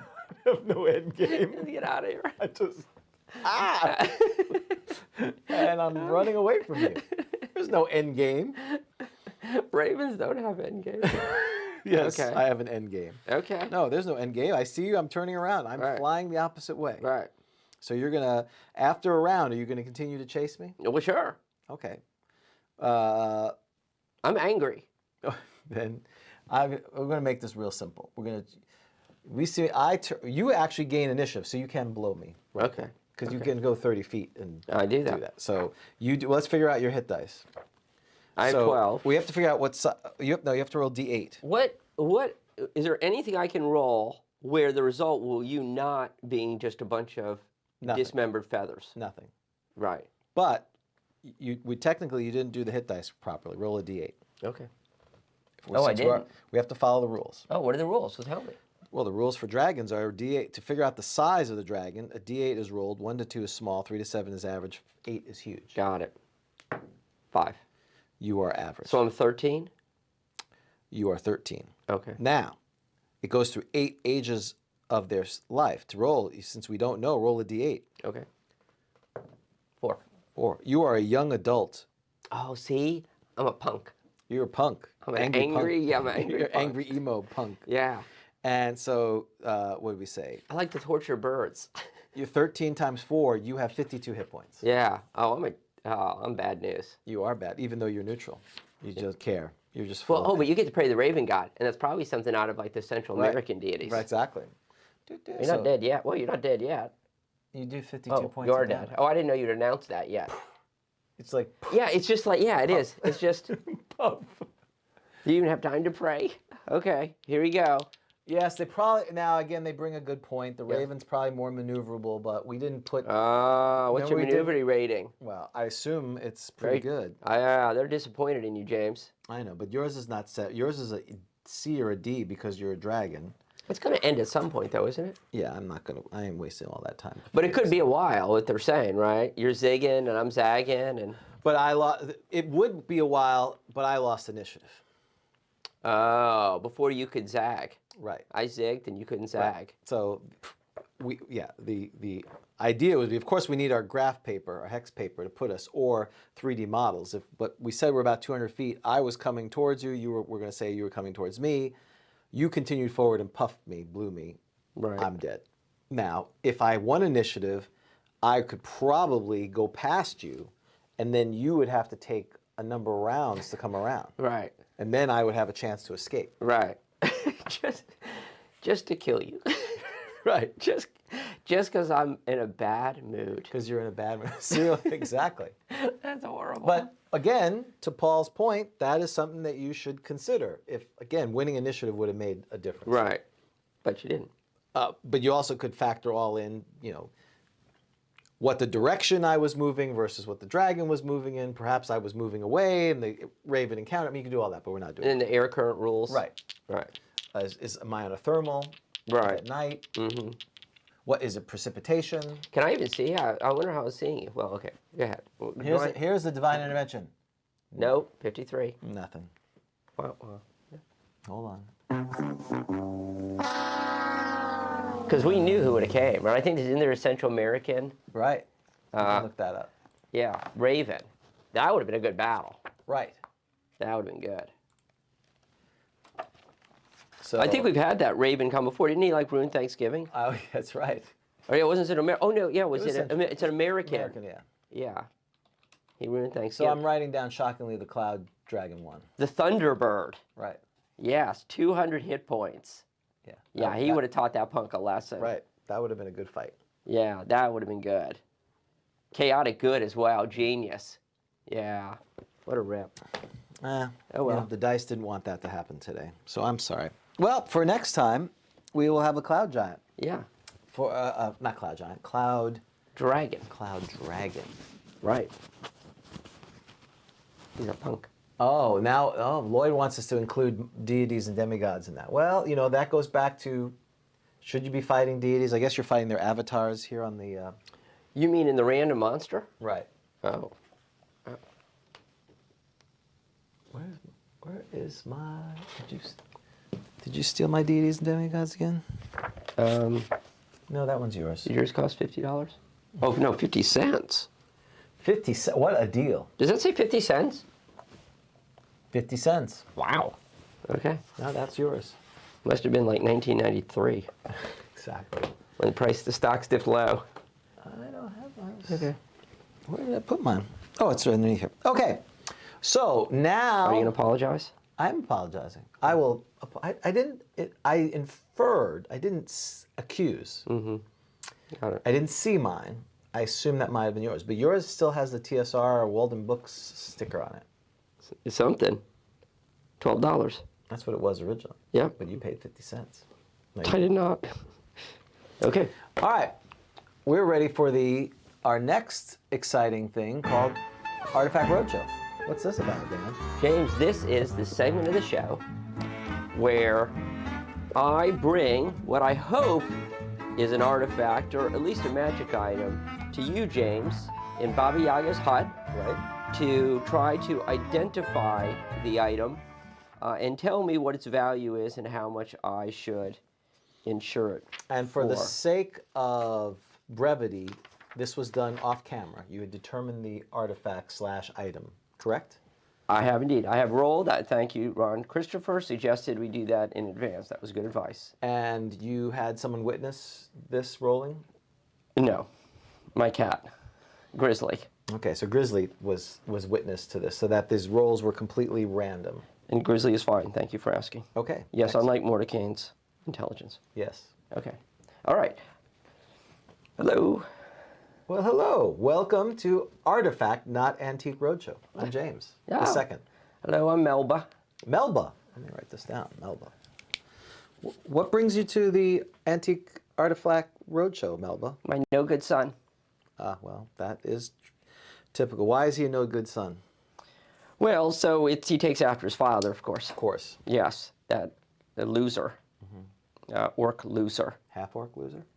He was an orc, yes, and he gave me a half-orc loser son. Really? Just one? One's enough. Yes. So I went and so he's studying. He's a cleric, and Bag true? he is. How did you know? Seems to be the hip thing. Kids wanted. The kids love him. The kids love him.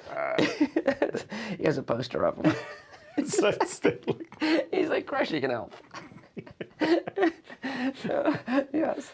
So, so you can see, right? Blacklight poster of Grumsh and the other poster of Bag True. It's got all the figures. Exactly. So you know the type. You understand. Yeah. Right?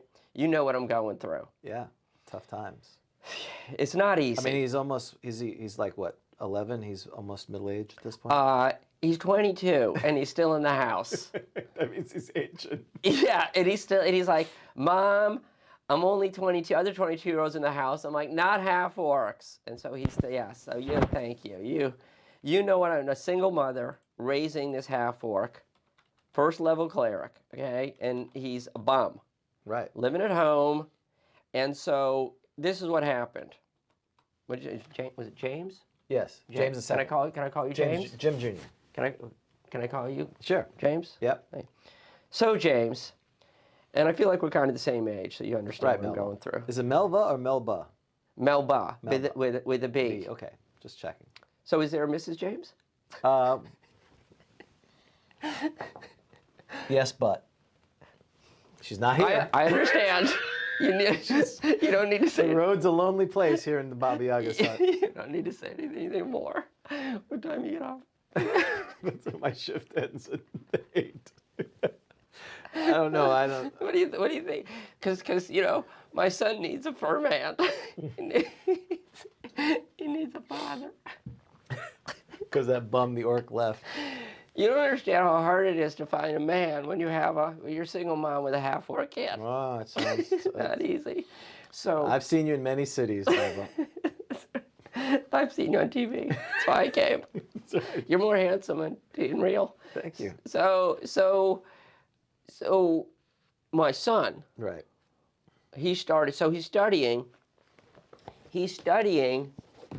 to be An acolyte. Oh, he's not. He is an acolyte now. He is an acolyte. Adept? I don't know how that happened. I don't know. Right? I think he cheated. So yes, is that what it is? He tells me, I don't care. I don't listen to that. This is a bunch of nonsense. Yeah, he said an adept or something like Must be that. an adept now. That's what he says. He says he hopes to be a no name, but he can't be, he tells me, because something about level limits. I don't know what he's talking about. So he's a bum, okay? Always been a bum, just like his father. Yet, all of a sudden, for his studies, he's bringing home a bunch of really good grades. Exactly. Maybe he's interested in it, because maybe usually the first year is preparing the dung, general prayers to Bagtru. Now they're talking about murdering victims, sacrificing creatures. Maybe it's just more interesting. He's taking to it. Right. No, he's a bum. Okay. Okay. But he's doing really well He's receiving high grades. from the Bagtru Academy, from the monastery of Bagtru. Yes, down at the strip mall. Yes. Well, it's an online program. So what I did was, and he would be in his room Oh, for I bet he'd be in his room. 8 hours with the door locked. Right. And I'm like, what's going on in there? Yeah, that is a rule that should not allow. I don't tolerate locked doors in my house. Right, exactly. Okay? So 8 hours. Well, he was out with his hoodlum friends in the Thieves Guild. And I went in there. I Okay. picked the lock. Wow. I used to do a little, Okay. I used to do a little adventure. You're a complex woman there, Melba. I'm full of surprises. I've picked a few locks in my day, okay? Getting out of jail, getting your husband out of jail, his father out of jail. Stop it. So I picked the lock and I go in there and I found some things I bet you did. that are very disturbing. Yeah, it's usually not good. And I confronted him, Okay. okay? Because I didn't believe these grades. There's something wrong. No one cheats in my house. Right. I don't raise a cheater. Right. So I found some things, okay? And I brought them with me. Oh, wow. Okay. This is disturbing. Now, the first things I bought, I found some magazines. Oh, no. You found magazines. And he says, I said, what are these? He claims, he told me that they were assigned. And I want to know. Okay. He told the truth. Oh, no. Do you recognize this? Elf girls, captive elf maidens, voluptuous elven clerics, and knights of restless pleasure. Oh my goodness, it's worse than you think. There's another one, Tish. I found both of these magazines.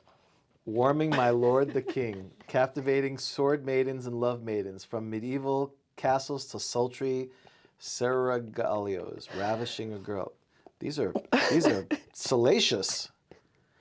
I assume these are like the Book of the Month Club that they have for Bagtru, maybe? I don't. He claims that these were assigned reading. Right. And I want to know if that's true. I don't know. I'm not a worshiper of Bagtru. You can't help me. I can't help you figure out if those readings are appropriate. I mean, it's kind of you have a bigger problem, Melba, in that he's obviously taking to Bagtru more than you thought. It's not a passing fad. Well, I also found this incense. Oh, And this has got me very troubled. right. Because he would spend about 8 Oh, it hours. smells horrible. Well, that's funny. Because it's supposed to smell sweet. Oh. It doesn't smell sweet to you? Are No, you not sure? to You me. want to smell it again? No. Because I've been told it smells sweet. Okay, maybe it is sweet.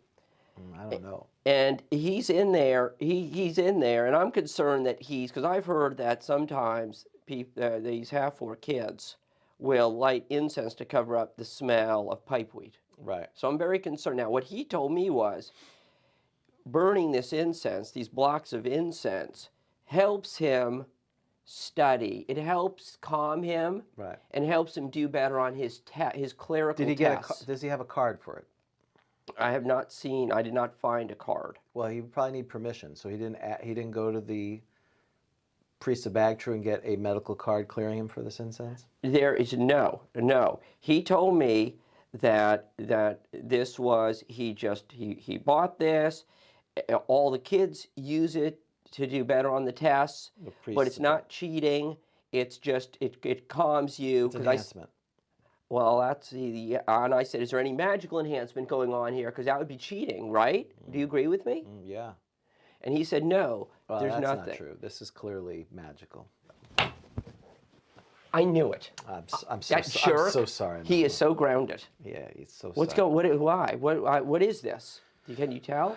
Well, it's very popular. I mean, especially, the pressure to get into the priesthood of Bagtrue is tremendous. I know you think he's a dirtbag, but he does have some, because of his lineage, he is a legacy student. He did. His father was You're right. His father was a cleric of Bagtrue. Would donate a lot of money to Bagtrue. Right before he was killed by Bagtrue. Killed by Bagtrue. Yes. So I think the pressure to maintain the level of excellence that Bagtrue wants. We think of him as a moronic, stupid son of Grumsh, but the people who follow him, they take it seriously, and the pressure to succeed is hard. And unfortunately, Melba, he's dipping into the incense of meditation. Oh my! So what does that do? Well, it's the Ritalin for clerics, basically. So do you think now? So should I? What would happen? I'm just to him? curious how he's getting the money for this. Oh, he does hang out with those hoodlum thieves, friends of his. Is he a priest of Aphrodite on the side? I would think it's impossible. Maybe because he has a paladin of Aphrodite. Maybe is his charisma high enough to do that? Because those are incense is pretty expensive for a dirtbag like yourself. Yeah, Billy's charisma's not high. Right. No. He said something about, he called it the dump stat. I don't know what that means, but he called it the dump stat. Right. Now, should I report him to the Bagtrue Academy? Do you think would they be lenient? No, I think they would appreciate that he's doing that. I think if you want to break the spell of Bagtrue, you're going to have to do some serious things. You're going to need to get a helm of changing alignment. Oh, you think it's that serious? Oh yeah. Oh. This is conversion therapy. You're going to need. It's like a lobotomy. Yeah, basically. You're going to need conversion therapy. Where can I get one of those? Well, how much of this incense do you have? Because it's. There's only there's 2 blocks left. 2 blocks. Yes. Well, here's what I would suggest. Now, there is the re-education center at the next town over that we passed by, where they rent the helms. You may be able to switch out those 2 blocks. Right. But I don't know how you're going to get him there. You're going to probably need an interventionist group to come in, deprogram him, and get him over there. You've been very helpful. You're not the first one who's dealt with it. Wow. You have a lot of fatherly advice. Well, yeah, maybe perhaps after it works out, your son will be fine, and you can come with us here on and kind of hang out. You remind me of your dog Jack right now. So how much did you insure it for? Okay, so what would you recommend? So what do I do? This is I'm holding cheating material. What should I do? Well, should I sell this?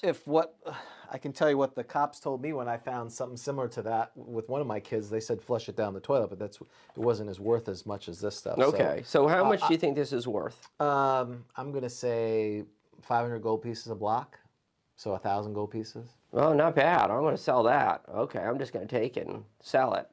All right. And how much should I insure this for? You shouldn't insure it. You should just get rid of it as quickly as possible. I got it. All right. Sell it to the Thieves Guild. Right, exactly. See if you can get a use of the helm of opposite alignment. Well, James, you are 100% correct. Oh, thank you. It is, in fact, Incense of meditation. Now, you did undervalue it, it looks like. Oh, right? really? Well, maybe maybe not, because it comes, I did the low end of the block, so maybe you did not. It says 7,500 gold piece sale value, but it doesn't indicate per block. So I guess maybe we'd assume the 7,500 would be the maximum amount and divide it, and you would be pretty darn close on that. But yeah, so that was very good. So you're familiar with these? Yes. Okay. 2 to 8 pieces of incense. So we'd have to look up how much is it worth? It's 7,500, so it's close to about 1,000. It sounds like per block. Which is a So lot of one money. quarter of 7,500 is about it's a little less than 2,000. So I undervalued by 50%. No, not by much, but you were close. So these. And what page are you on? I am on page 147 of the DMG. Okay. The small, and James, could you please write me a note to explain my search to my wife, my search history this morning on the computer to get those magazines. Hot elves. I mean, that's funny that you can get them from Amazon. So. Yes, those are real. Those are not magazines or books. The small rectangular blocks of sweet-smelling incense of meditation are indistinguishable from non-magical incense until one is lit. When burning, the special fragrance and pearly hued smoke of this special incense are recognizable by any cleric of 5th or higher level. When a cleric lights a block of the incense of meditation and spends 8 hours praying and meditating nearby, the incense will enable him or her to gain full and best spell effects. Thus, cure wound spells are always maximum, spell effects are at the broadest area possible, and saving throws against the effects are at -1, and when dead are brought back to life, the cleric reduces their chance of not surviving by 1/2 rounded down. When this item of magic is discovered, there will be from 2 to 8 pieces of incense. 1 piece burns for 8 hours. The effects remain for 24 hours. Yes, yeah. I mean, I appreciate that these are sweet, but they should be similar to like the protection of good, protection of evil. Like there should be smoldering dung for evil meditation. There should be an evil version of it. Because why would an evil cleric want to smell sweet smelling incense? Right. That's my opinion. So obviously on an adventure, you're going to want one where either you use it right before you go on the adventure or while you're in between, you're locked up in the dungeon for the night. I mean, max hit points on healing is amazing. That's really good. You need the 8 hours though. Yeah, That's so right. You do it the day before. Yeah, the idea is you'd pray and get your spells and then go off and adventure for the day. I like the fact that on the resurrection, so we talked about this. See, this would have been something, remember how we talked about last time about getting old? Right. In D&D? Yeah. So I would want to put in my will, I don't want to have enough money left over. I want the cleric. Right, the best chance. If I'm being resurrected, yeah, absolutely. Well, if you're being resurrected because you're old, it doesn't matter. Oh, that's right. It doesn't matter. But it would be part of the platinum package of the adventurer's insurance. Like you get scuba diving insurance. If you're in a foreign country, they'll bring you back to the United States if you get the bends or something. Yeah. Same thing. I want to pay for the optional service that the priest, now again, that's going to be expensive, to add that service where the priest who's going to do the raise dead on me, assuming he has time because they brought me back, because you only have 1 day per level. Oh. So yeah. There may be even an ultra package where these priests are always using it, which is a tremendous expense. Yeah. Because they're always going to be ready to raise dead. Because then you're paying for more, you're paying way over, because you're actually paying, because then that's overhead. Right. The ones that they use and never have to they just burn raise through it. Right. Yeah. So it's just like a big incense. Yeah, you better be worth tons of money. Yeah. There's just this wafting cloud of incense. Yeah. They've just got a bin, they're just burning this all the time. So you're like working for like the wizard who has just tons and tons of money. He just hires you. All you do is get stoned on incense. And you sit there. You can never 8 hours, yeah. Okay. Right. Well, it's okay. That's used. I don't like the 8 hours, but but whatever. There's always something bad about it. Okay, very good. Nice job. So, well, very good. I'm glad we got that. So, our last thing for today, where is artifact or incense?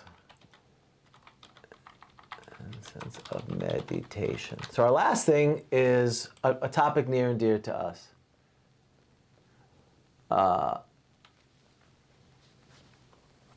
That's right, Vic. For $9.95 a month, you can get term life insurance, no matter what your age or medical history. Yeah. Like get adventure insurance. Price. You don't watch those shows where they hawk insurance to old people, life insurance. You never heard of these commercials, so it doesn't make as much sense. Well, All right, last thing we're going to talk about is the astral and ethereal combat, which is two topics that I think Dan, when I think Dan, I think things you're really interested right. in. You're right. Yeah. Because we've talked about everything: aerial combat, weaponless combat, underwater combat. Now we have astral and ethereal combat. I think the problem is I'm like a very materialistic kind of guy. True.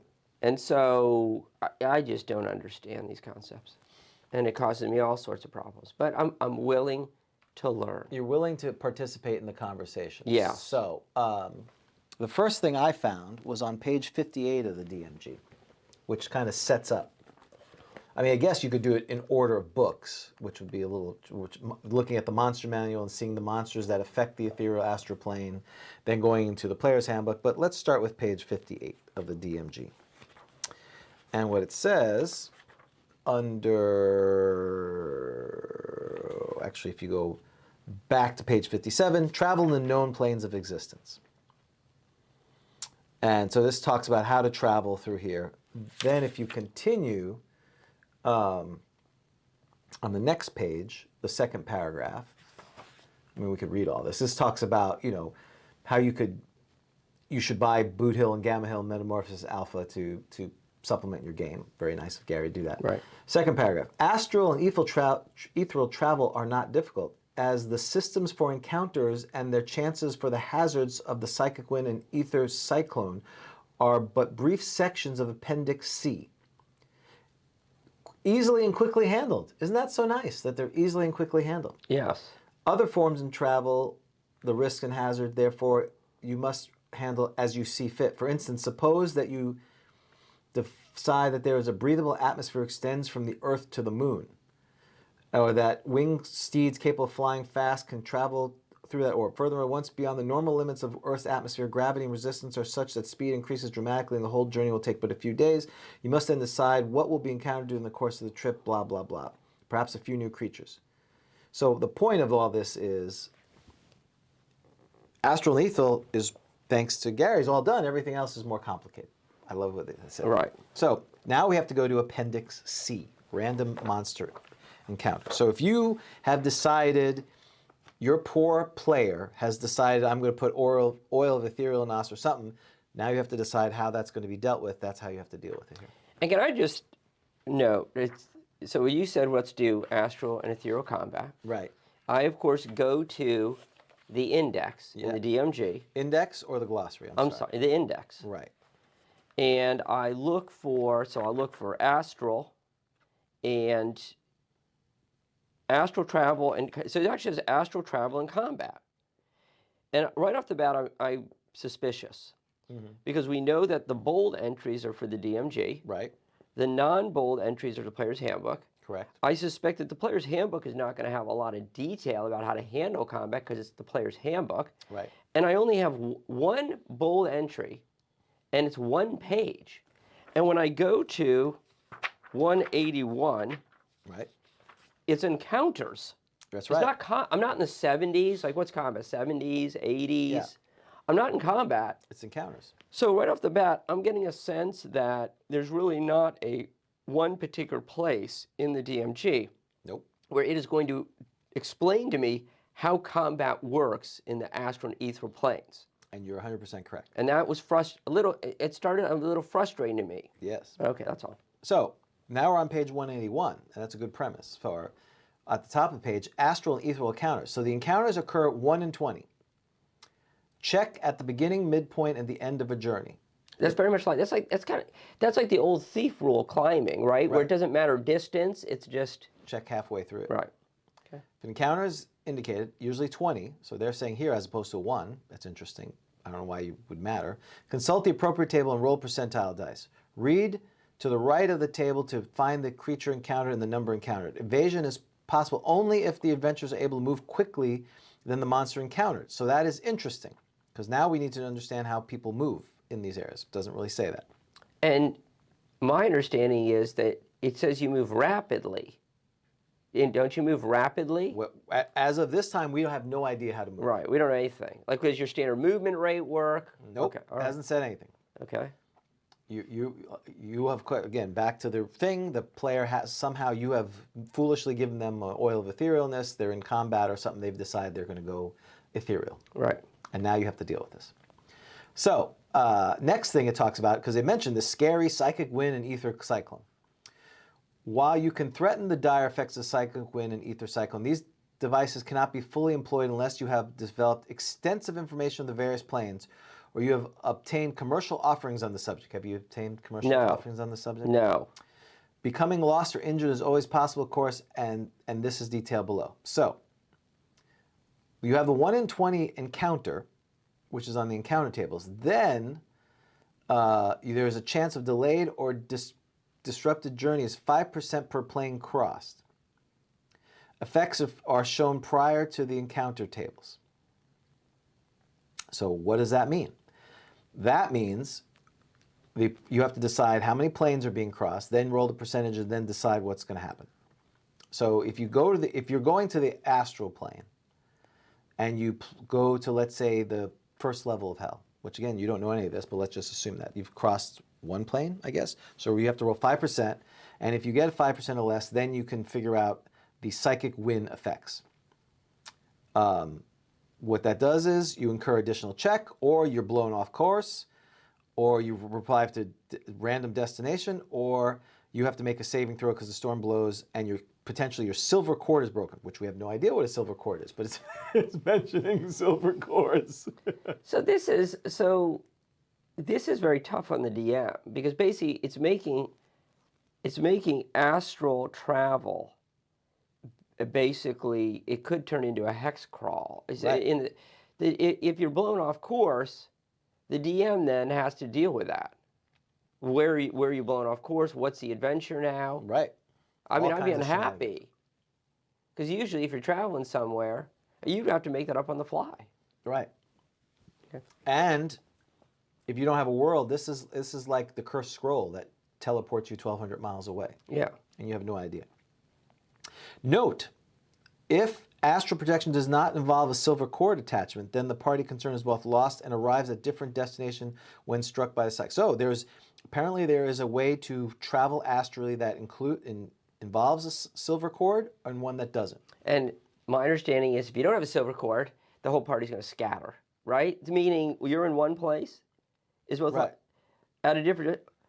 Oh wait, what? Oh wait, oh I'm sorry. Rise are different. Did we all arrive together? If astral projection does not involve a silver cord attachment, it's both lost. So if I've got the silver cord, and there is a psychic wind, I'm just. Okay, I've already gotten confused. Yeah, the part that's below there, because under storm blows on a 20, unless saving throw versus magic is made, the silver cord is broken and the party is killed. If the save is successful, the party is lost. They're saying, note, if the astral projection does not involve a silver cord attachment, so there's two ways to travel astrally, one with a silver cord and one doesn't, then the party concerned is both lost and arrives at a different destination. So you get both lost and you go to somewhere else. Okay. Okay. Whereas with the storm blow, and you're doing a silver cord version of astral travel, you successfully make your saving throw, you're lost, and you must return to the starting place. Okay. So, let's start with astral travel because that's your favorite. Okay.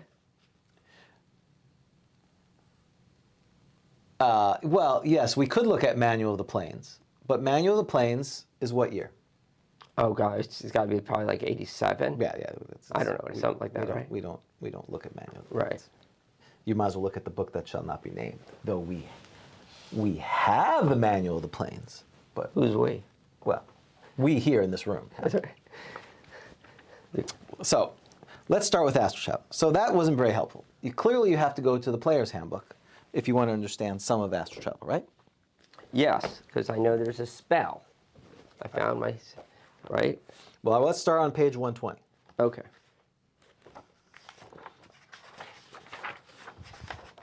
Because there actually is a section called Ethereal and Astral Combat. Yes, it is. Very small, but there it is. It is very small. But let's talk about astral travel. It says, astral travel is possible by various means, including magic spells and psychic discipline. And it tells you that you can only go to the outer planes, the first levels of the outer planes. And that the astral plane does not touch any of the inner planes other than the prime material. And that it can be dangerous. And psychic wind is a very dangerous thing, etc., etc. And that you could snap the silver cord, which is used during astral spell and astral projection. So if you use astral spell or astral projection, your body does not go there into the astral plane. That's the part that's not really discussed in the DMG. Now, under ethereal and astral combat on page 120, it's possible to cast spells melee or on either the astral or ethereal plane. These activities generally affect only others of the same plane, but can affect other creatures partially or functionally on either or both planes. What that means for those listening is in the monster manual, for instance, the Gorgon, his breath that petrifies affects the ethereal and astral plane as well as the prime material plane. So the good news is when I'm traveling, I get all the spells, and I can melee normally. With creatures on the plane, Right. if you have your body there. Right, okay. If we're talking about astral. So let's keep with astral first. In astral, if you have your body, you can do everything you can there. If you are projecting, what you're going to read somewhere else is you can only cast spells. If you have spells that don't need a material component. Okay. All right, so keep going. Certain magic weapons will remain magical in either of these planes, but some will not. So be prepared for the worst. Only very powerful creatures can do more than destroy the astral body, causing the silver cord to return to the material body and preventing further astral travel for a period of time. Very powerful creatures might be able to snap the silver, thus killing the astral and material bodies simultaneously. Ethereal combat damage is actual damage. So what that implies is your body goes into the ethereal plane. Note also that all is lost if the material body is destroyed while the astral body is in the plane. So you got to protect your astral body if it is using the astral spell. Right. Clear as mud, right? Yeah, so far, yes, clear as mud. Now the last bit, assuming we're not using the manual of the planes.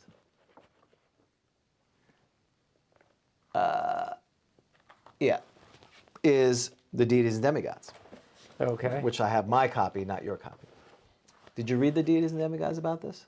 I did not. Page 128.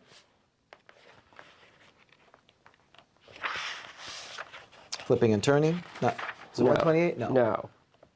Oh, I wrote down the wrong thing. I'm sorry. It is page 117. Got it. My apologies. So this, so it really starts on 115. Ethereal travel and combat. Okay. And it says a character can, so before we get into that, we're going to go back into astral travel and combat, which is on page 117.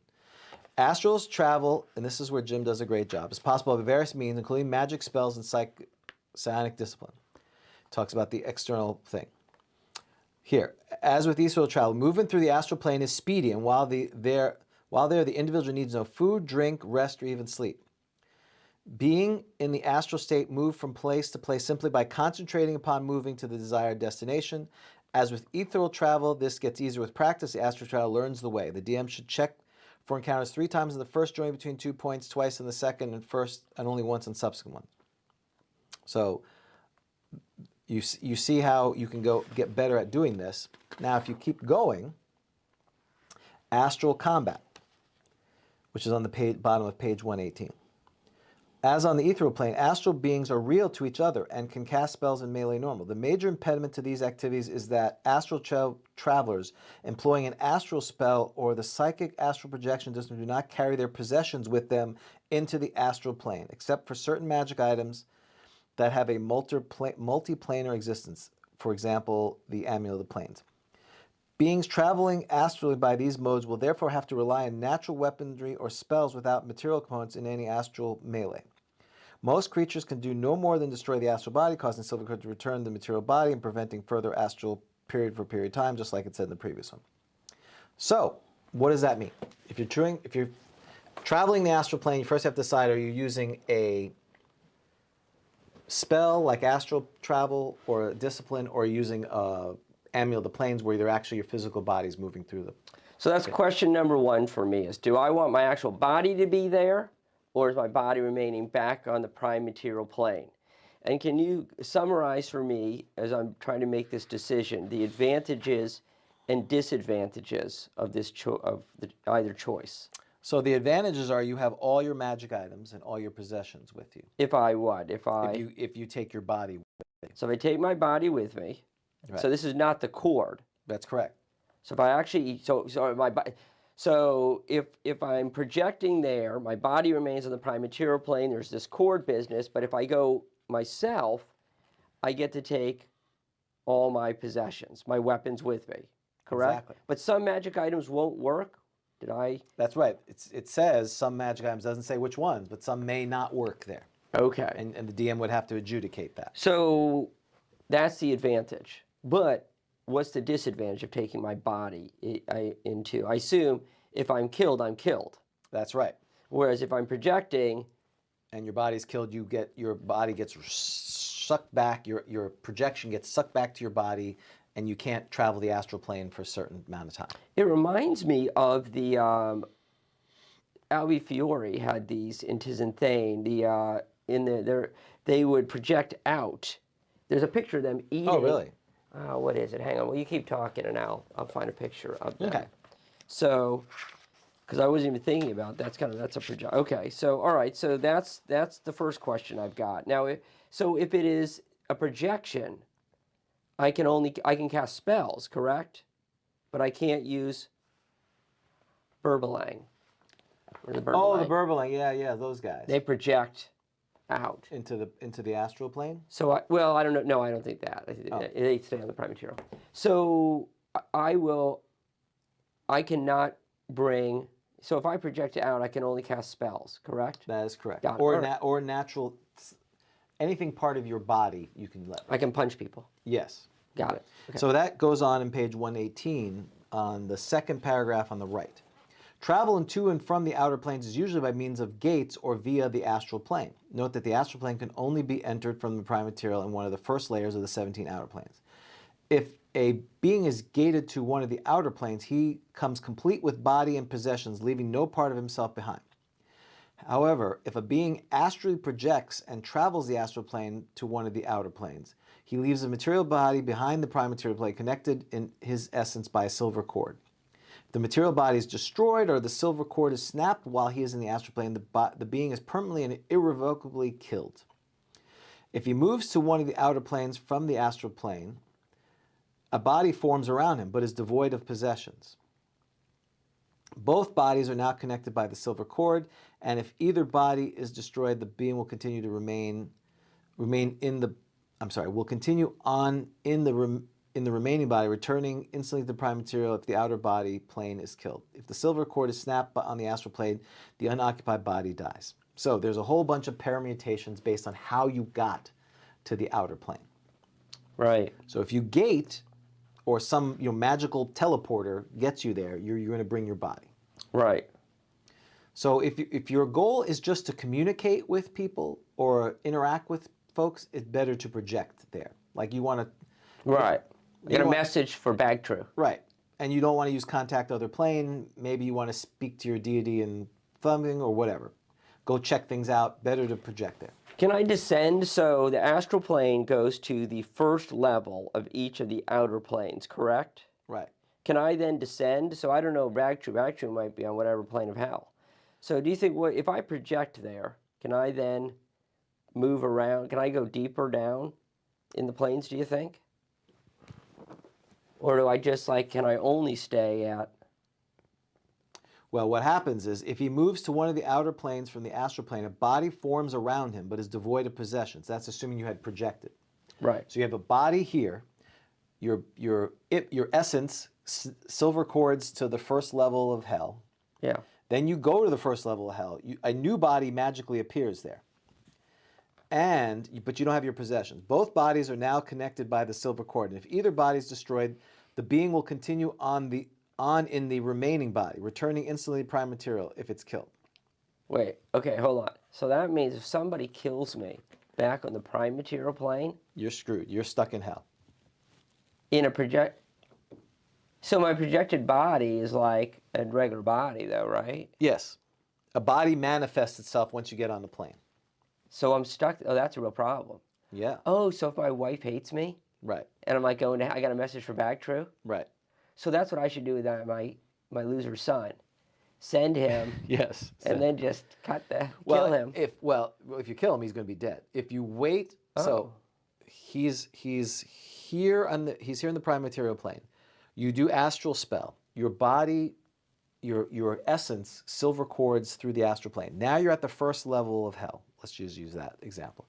Once you step into the first level of hell, you get a new body there, and now you have two bodies connected by a cord. Right. If this body's killed, the cord goes there, Right. and now you're stuck in hell.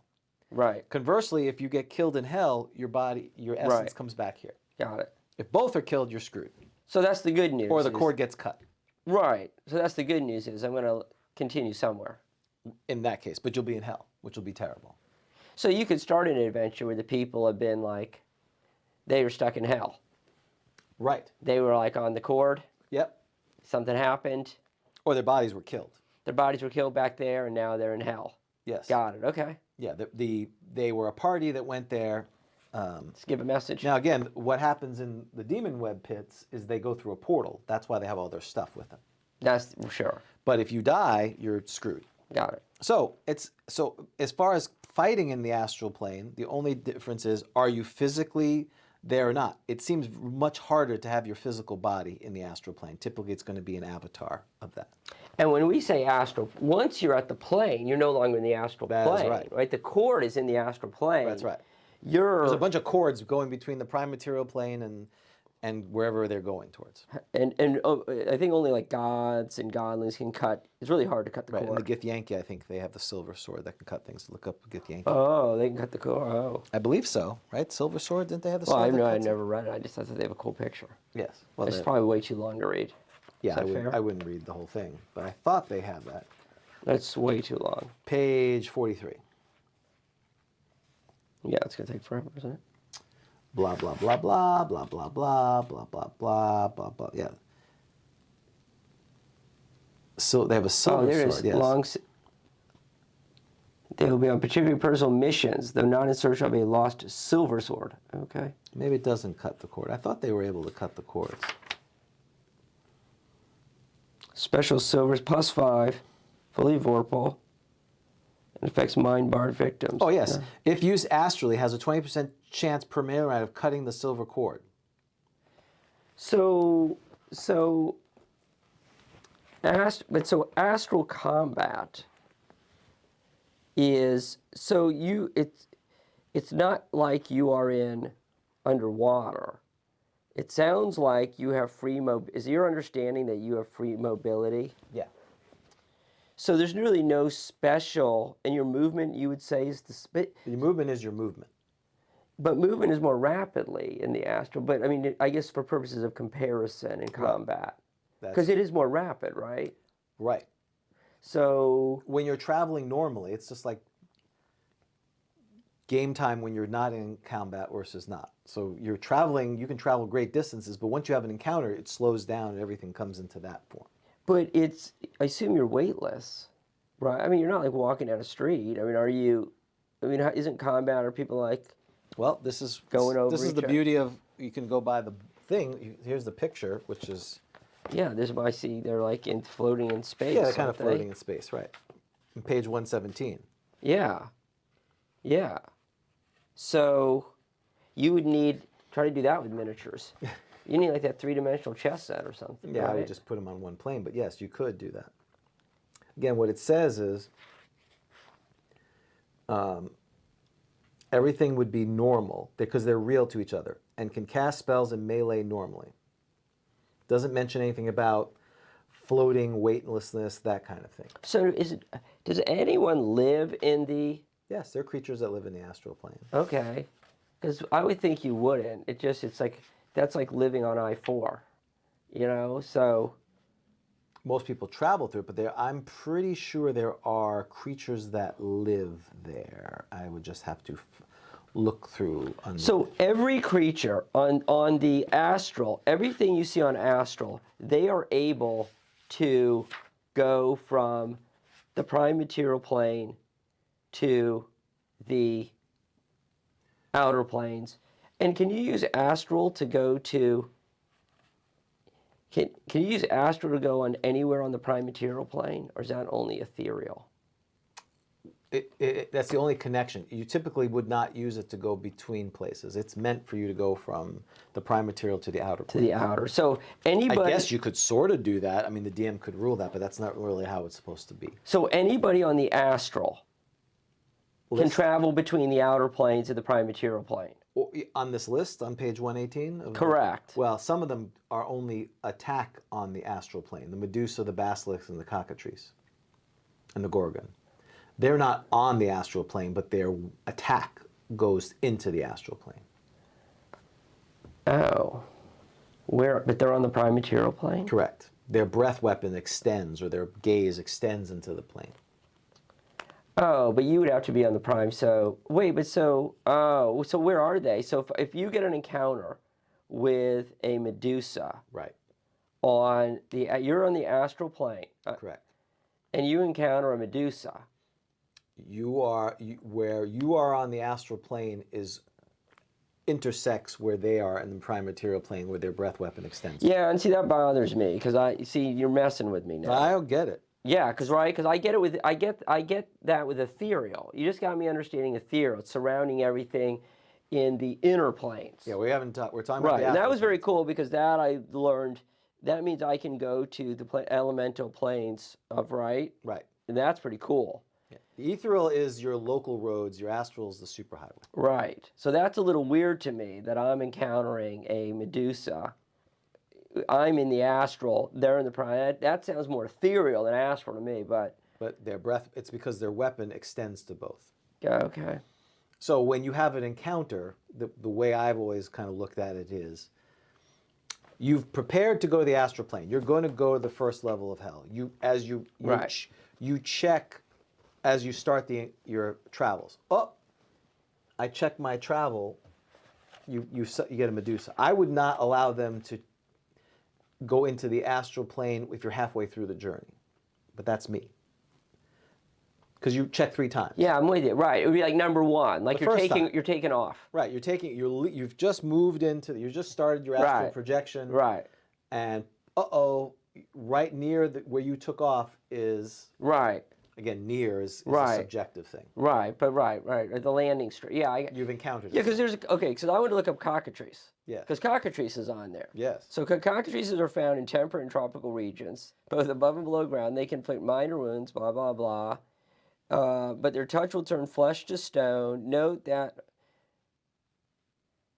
that the petrification aura of this monster, so they can put minor wounds in their beaks, but their touch will turn flesh to stone.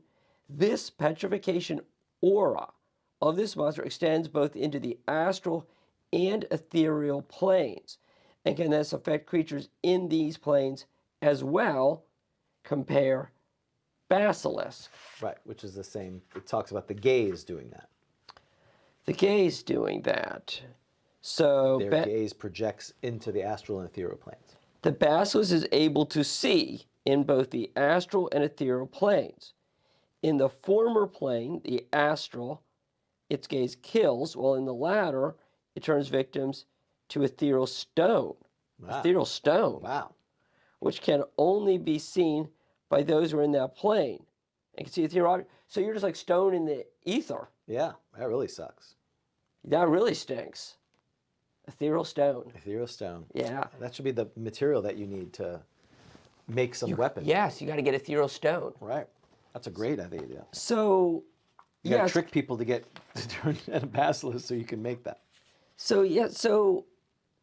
Because the astral is, well, I mean, as you well know, it's What page are you on? Well, I'm just on Page 115 of Yeah. Deities and Demigods. It heads out, so that's very odd to me. But okay. So that's how astral works. You make 3 rolls. First, you have to decide how they're traveling. Yes. Typically, if they're using a gate, a lot of times they're going to gate directly to the plane. But you could argue that they could gate with their bodies through the astral plane. That's 2 ways to interpret it. Then If they've never been there before, you check 3 times, and depending on how many planes they are crossing, which again, not sure how you would determine how many planes you would be crossing. There's a chance of the psychic win. It's like time zones. Right, how many time zones you're doing. Well, let me just go, okay, on 114, the astral plane. This plane radiates from the prime material to a non-space where endless vortices spiral to the parallel prime material planes. Yes. So this does make it sound like you could, in theory, do astral to maybe go to different prime material planes. Why does it say prime material planes? To the parallel prime material planes. But it's because the prime plural. material is the multiverse. Yeah, but see on page 113 it's just called the prime material plane. Right. It should be prime material plane, but there's all right. So there's like an infinite. The multiverse is Yes, everything that is in there. It houses the universe and all of its parallels. This is on page 113. all of its parallel universes. Right. So it sounds like I can go ethereal travel to alternate prime material planes, maybe. Well, the issue there is the argument, the question then is, so the way it works, you take the astral plane, you land on the first level of hell, a body gets formed there. Another body, right, in your court. If you do what you're saying, I go from one plane to another in the prime material plane, well, now you have 2 bodies on the prime material plane. If you're using astral spell or projection, which doesn't make any sense on the same plane. I don't think you can get 2 bodies on the same plane. Interesting. Do you know what I'm saying? I know what you're saying. If you are projecting, if you're using astral spell or projection, I don't think you can go to other parts of the prime material plane because you have that double body issue. Interesting. That's the way I read it. Yeah, I don't know why I'd say. I mean, I get, yeah. I mean, it is interesting. He says that though, right? That Jim says that. Okay. All right. Got it. All right. Undecided. Huh? Yeah, I get it. I mean, right. I mean, I'm yes. Okay. Oh, and you could be able to encounter dimension door victims, right? Isn't dimension door you get stuck in the astral? Oh, yeah, we had that. Remember Naked and Afraid? Yeah, Naked and Afraid. Yeah. You get if you dimension door into something solid, you pop out Yeah. into the ethereal plane. Yeah, I remember that. Okay. All right. Right, so that's astral plane. So combat's pretty easy. You just got to know whether you have your stuff with you, but they never. So it doesn't sound like anywhere they explain what magic items work and don't work. The DM would have to figure. Got it. Okay. Which is the big. I mean, that's the critique of Q1. That is, cynical or not cynical. There's all these spells and all these items that don't work because, well, you're on the whatever layer of the abyss you're in. But it's also to nerf and control the players from what they can do. That's the cynical way of looking at it. Sure. And so again, the DM would have to figure that out. Now, ethereal. Ethereal is the one that permeates all the inner planes. That's what typically you use to move between the planes within the inner planes. So you can go from the ethereal planes or the plane of shadow or these other ones. And of course, they came up with power planes and other planes and all. Mm-hmm. The planes just kept more and more planes came up as people like, there's just not enough planes. We need more of that. So going back to the deities and demigods on page 115, a character can achieve the ethereal state, move to the ethereal plane by various means, which include magic spells, items, ointments, or psionic discipline. It's possible to move to or about any of the inner planes which with the ethereal plane permeates. And it's possible to move from plane to plane ethereally. You just have to think about it and it will happen. If concentration upon movement lapses, progress immediately halts. Ethereal travel is tireless and rapid. Creatures in the ethereal state don't need no food, drink, or rest or sleep. Ethereal creatures may move from plane to plane by moving from the shadow of one plane to the shadow of another. That's a cool concept. This may be accomplished by concentrating upon moving to the desired destination. This gets easier with practice, and again, same thing, you get the 3 encounters 2 in 1. All movement and travel in the ethereal plane is subject to certain hazards. Some monsters are able to function partially in this plane, while some roam the plane freely. The worst hazard is the ether cyclone. All dangers are detailed below. So the difference here is in the ethereal plane, your whole thing goes into the ethereal plane. It's not this silver cord thing versus not. You're always there, at least the way I read it. And same thing, you do the check 1 in 20, read the table, and then evasion is possible only if the adventurers are able to move more quickly than the monster encountered. So that's interesting. This will only occur if the party is both following a familiar path and the less intelligent member of the party has a higher intelligence score than the most intelligent pursuer, due to the fact that ethereal travel is a function of mental concentration. So there you go. Isn't that interesting rub to this? So speed or movement is determined by your intelligence. So if you have Bagtree with you, that's not a good thing if you're trying to escape. Yes. Because he's what, 5 intelligence? He's pretty low. So yeah, the least intelligent member has a higher. So there's a lesson there. So don't travel with adult in the ethereal plane. That's a bad idea. Right. Right. Don't only travel in the ethereal plane with smart people. Only smart people. Yeah. Dumb people, no thanks. Right. Now, as far as the ether cyclone, again, that's a 5% chance per plane crossed. So again, you have to determine what is determining what planes you're crossing. So I guess you could say, because again, it permeates everything. If you're starting from the center, you're going from the prime material to the earth, that's 1 plane, 2 planes? Not sure. So I've never understood that version of it. So ethereal combat's pretty easy. I mean, as long as a person is ethereal or part, like a lot of undead are part. Well, they're not ethereal. They're in the they're an inner plane. I mean the negative plane typically. Because that's an inner plane. That's not ethereal. That's right. So page 117 talks about ethereal combat. Though the inner planes are mere phantoms to creatures on the ethereal plane, such creatures will certainly be real to each other, and normal melee and spellcasting is possible between ethereal beings. So again, if you're fully in the ethereal plane, you put the oil of etherealness on, you are now part of the ethereal plane, and you can be attacked by creatures just like those that are on there. Mm-hmm. And that's like for a ghost, that's the best way to attack them on the ethereal plane. Right. It is also possible to combat creatures who exist or function partially on the ethereal plane. Thus, those creatures whose attack forms extend to the ethereal can be attacked by ethereal creatures. It is only in these instances that spells can be cast from the ethereal to the prime material plane, and then they will only affect the creature with ethereal connections. And the other difference is ethereal combat damage is actual damage, whereas the other damage, if you're doing the astral cord thing, is not real damage, because you're not. If I get you to 0 hit points on the astral plane, you don't die. Your right. thing goes back. But here, you get killed on the ethereal plane, you're dead. Right. Because you're all there. Got it. Warning delivered. Right. Now, because again, it's that concept of you're still in the inner planes versus you're going to the outer planes. It's a different area. Right. And you are out of the prime material. And so, as with ethereal travel, movement through the astral is speedy. So ethereal is speedy as well. And yes. Beings in an astral state move from place to place simply by concentrating. So I concentrate.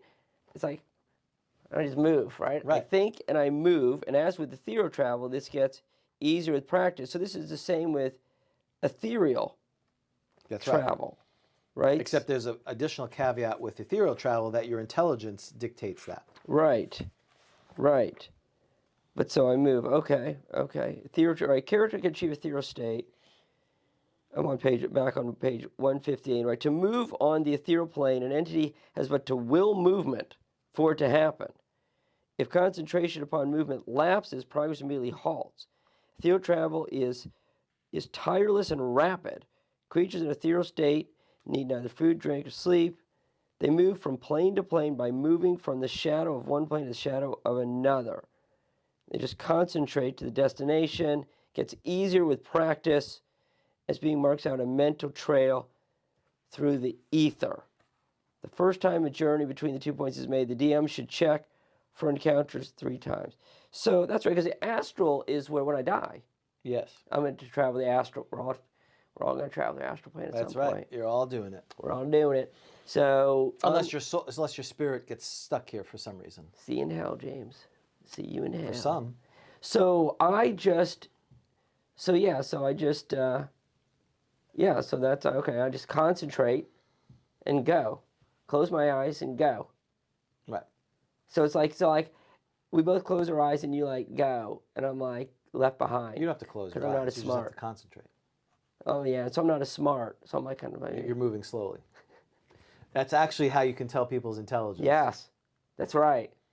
I'm a smart man. Prove it. We'll put you in the ethereal plane. Right. We'll see how fast you move. Right. So what's the practical use of this? I mean, obviously, when would this happen? They're going to be high-level characters, typically. Or, now, again, the book that shall not be named has spells that use the ethereal plane more. And, of course, oil of etherealness. Are you going to be the DM that says, hey, use the oil of etherealness? Maybe they did it to get bypass, they're in the room. Right. They want to use the oil to move to the next room and then reappear. That's typically what a lot of people use it for. Are you the DM who's going to, good night, Rob? Are you going to be the one who's going to say, well, you move to the ethereal plane, I'm going to check for an encounter? You have to. I agree. That's the. Players hate that. But every time we talk about anything on this show, there's a good and there's a bad, right? Yes. That's everything has a side effect. Yeah, so every time, so if that's the case, now how many times are you going to make them roll? So, oh my gosh, you do 3 because that's your journey. That's the question. Okay, take me to the roll. Well, Where's the roll? it's not, it says, It's also in the DMG, isn't it? it is. This is almost verbatim from the DMG. Page 115 of the Deities Demigods, which is the same as page 118, I think, or 181 in the Player's Right. Handbook. I mean, DMG. Encounters occur on a 1d20. If the party is following an unfamiliar path, check 3 times total. At the beginning, midpoint, and end of their journey. If an encounter is indicated. I already have my answer. I'm yours? doing only one roll. I don't think agree. it's not a journey. It's not a journey. There's no I agree. path. I agree. It's That's really a jerk move. If they were traveling, if they were going to go to, if they were just popping in and out of the room, that's a one-time thing. Somehow you inadvertently, you step into the ethereal plane. Unfortunately, that's right where the Chiron is coming through and sucks to be you. But you're not traveling, so there shouldn't be 3 right. times. But there should be one. I agree. Yeah. You've been teleported somewhere, basically, and what's there? You got to figure that out. You have a 1 in 20 chance. Yeah. Okay. So that makes me want to put as a magic item with a pre-gen oil of etherealness. Yeah. Because then they're going to want to use it maybe, Right. but then it's fun because you get to do the roll. Yeah, but it's fun for you. It's not fun for Sure. them. No. Well, there's tension. We'll roll D100. We'll see what you've gotten. Well, let's let me do a D20 Right. because it's possible that'll happen. I mean, Right. I don't roll a D100 to see if it happened, but So you have to roll a 20, apparently. yes, usually it says. That's right, usually. At all. I don't know. You could what number would you like it to be? You could do like 17. Right. Can you imagine players think you're crazy? And then they'd be angry if a 17 came up. They'd be like, that shouldn't be an encounter. No one does a 17. Exactly. You're making the dice lie. Exactly. 19. Matt? What I think is great is how like we all feel that's close, but the Right. reality is it's not actually close because I all don't the know where same. the 20 is. Exactly. No, whatever. We feel that way, don't we? We do. Oh, I almost hit. It's I okay. just missed. Right, Not exactly. really. No, not really. Okay, so all right, let's see what I get. Ethereal. Right, D100. So basically, I'm taking off. Right. My trip is. You've gone from you're at the shadow of the plane material, you've gone into the ethereal plane. So you're like stepping into the ethereal plane. You don't know what's there. You're hoping there's like like right next to a Medusa. You're gonna be like Right. you don't know. Right now, we have no idea what's going on all Correct. around us, James. That's There could right. be like a Medusa sitting right here. That's exactly It's right. like it's Except they can see into multiple planes, so you don't want to do that. But yes, you're right. so they see it, but it's like the haunted mansion ride at Right. the end Exactly. where you see the ghost. Exactly. So you like go ethereal, and it's your bad luck that there's a Gorgon standing right there. 100%. 53. Invisible Stalker. That's excuse me. bad. Intellect Devourer, just as bad. That's wrong. Sounds really bad. Sounds really bad. It is really bad. Hey, little fella. That's right. Let me suck your brains out. Okay. Yeah, Intellect Devourer. So yeah, you pop in there, and you unfortunately roll whatever the 1 in 20 chance, and the giant brain thing comes and gets you. Yeah, and I guess I was about to complain that there's so many details about all this, and shouldn't this be up for the DM to decide? But I guess if in the Monster Man, if you're going to talk about ethereal and astral and monsters, you do need to give players something, because then we complain that there's not when there's not rules, we complain, Right. and when there's rules, we complain. Why can't we just make it the rule? That's what we do. And so it says on page 55 of the Monster Manual, their awareness extends to the astral ethereal planes, and intellect devourers often roam the astral and ethereal planes. They're able to speak any human language. So in that scenario, you went in the ethereal plane, you got the attention of that intellect devourer, like, oh, wait a minute, something just popped near me. I see it. And then... It's like being in the wrong neighborhood. I mean, Right. you know, it's like if you're going to do that, yeah, it's dangerous. And then you get attacked by a creepy thing. Yeah, well, so you knew the risks. Tearing it with his claws. And so you probably wouldn't even know. Like, the guy just never comes back. Right. He goes ethereal and you're waiting. Nope, that's right. Oh, that's a bummer. You're rolling. You see him moving towards your goldenrod character sheet. Do you get the cyclone? When do you get the cyclone? Do you get it immediately too? Could you have it immediately with the cyclone? Oh yeah. So I could get I just go ethereal, just to go through the room. I think it's a 5% chance. Just as because I need to know what rolls I need to do to kill my character, So It's a 1 in 20 chance. 5% chance for each plane you cross. So I would say you crossed one. You crossed into the ethereal. the prime mirror you absolutely did. So that's 5%. So there's 2 rolls you have to make. Wow. So that's right, and they're both. You can do 20. You do twice, right? So 20 another twice. If you get 20, they're hosed. Okay. Yeah, and then you're below. Yeah, and so then you've got a real problem Right. because you could be lost for a long time. Okay. This is the antidote for people who want psionics. Because people, again, back in the day, psionics was optional. And if they got it, all of a sudden they rolled the 99. Those things are overpowered for a first level character. So psychic encounters, and if they had the discipline of ethereal or astral, you had encounters because they'd be constantly popping in and out to do that and breaking your games. Like, oh, I'm just going to go ethereal and walk through the wall and come over here. Yeah. Like, okay, this is fun. Right. So you got to check that. So Gary knew what he's doing. that's right. Well, he created Sonics, which he shouldn't have done. Sonics He is- shouldn't have. Did he ever apologize? I don't know. Okay. I don't know if it doesn't fit with the rest of it. Well, no. That's why it's optional. Oh, we hated it. No, but I'm with you. You wanted it. You rolled when you wanted it. If you got it, it's awesome. So, all right, I think we're done for today. I think we've said what we needed to say. It's time for lunch, actually, because we only have an hour before things. So roll it. Give me a D10. Okay. D10. That one. Yes, There sir. it is. 7. Not bad. We did a good job. Pretty good. I think we did After a a great month. job. Thought you'd have more rust on us. Yeah. So we will see you all. Well, we won't blame Tim for Sonics and AD&D. Oh, who did it? John says Tim Cassidy, which it could be. Oh. I forgot we talked to him. I'm sure we asked him that question. But for Grog Talk, I'm James. And I'm Dan. And we will see you next time on Grog Talk, which is not 2 weeks from today, 3 weeks, September 16th, because we have Labor Day next week, and then I'm out of town, so it's the 16th at normal time, and then the following one will be at GrogCon. We'll see you then. Take care.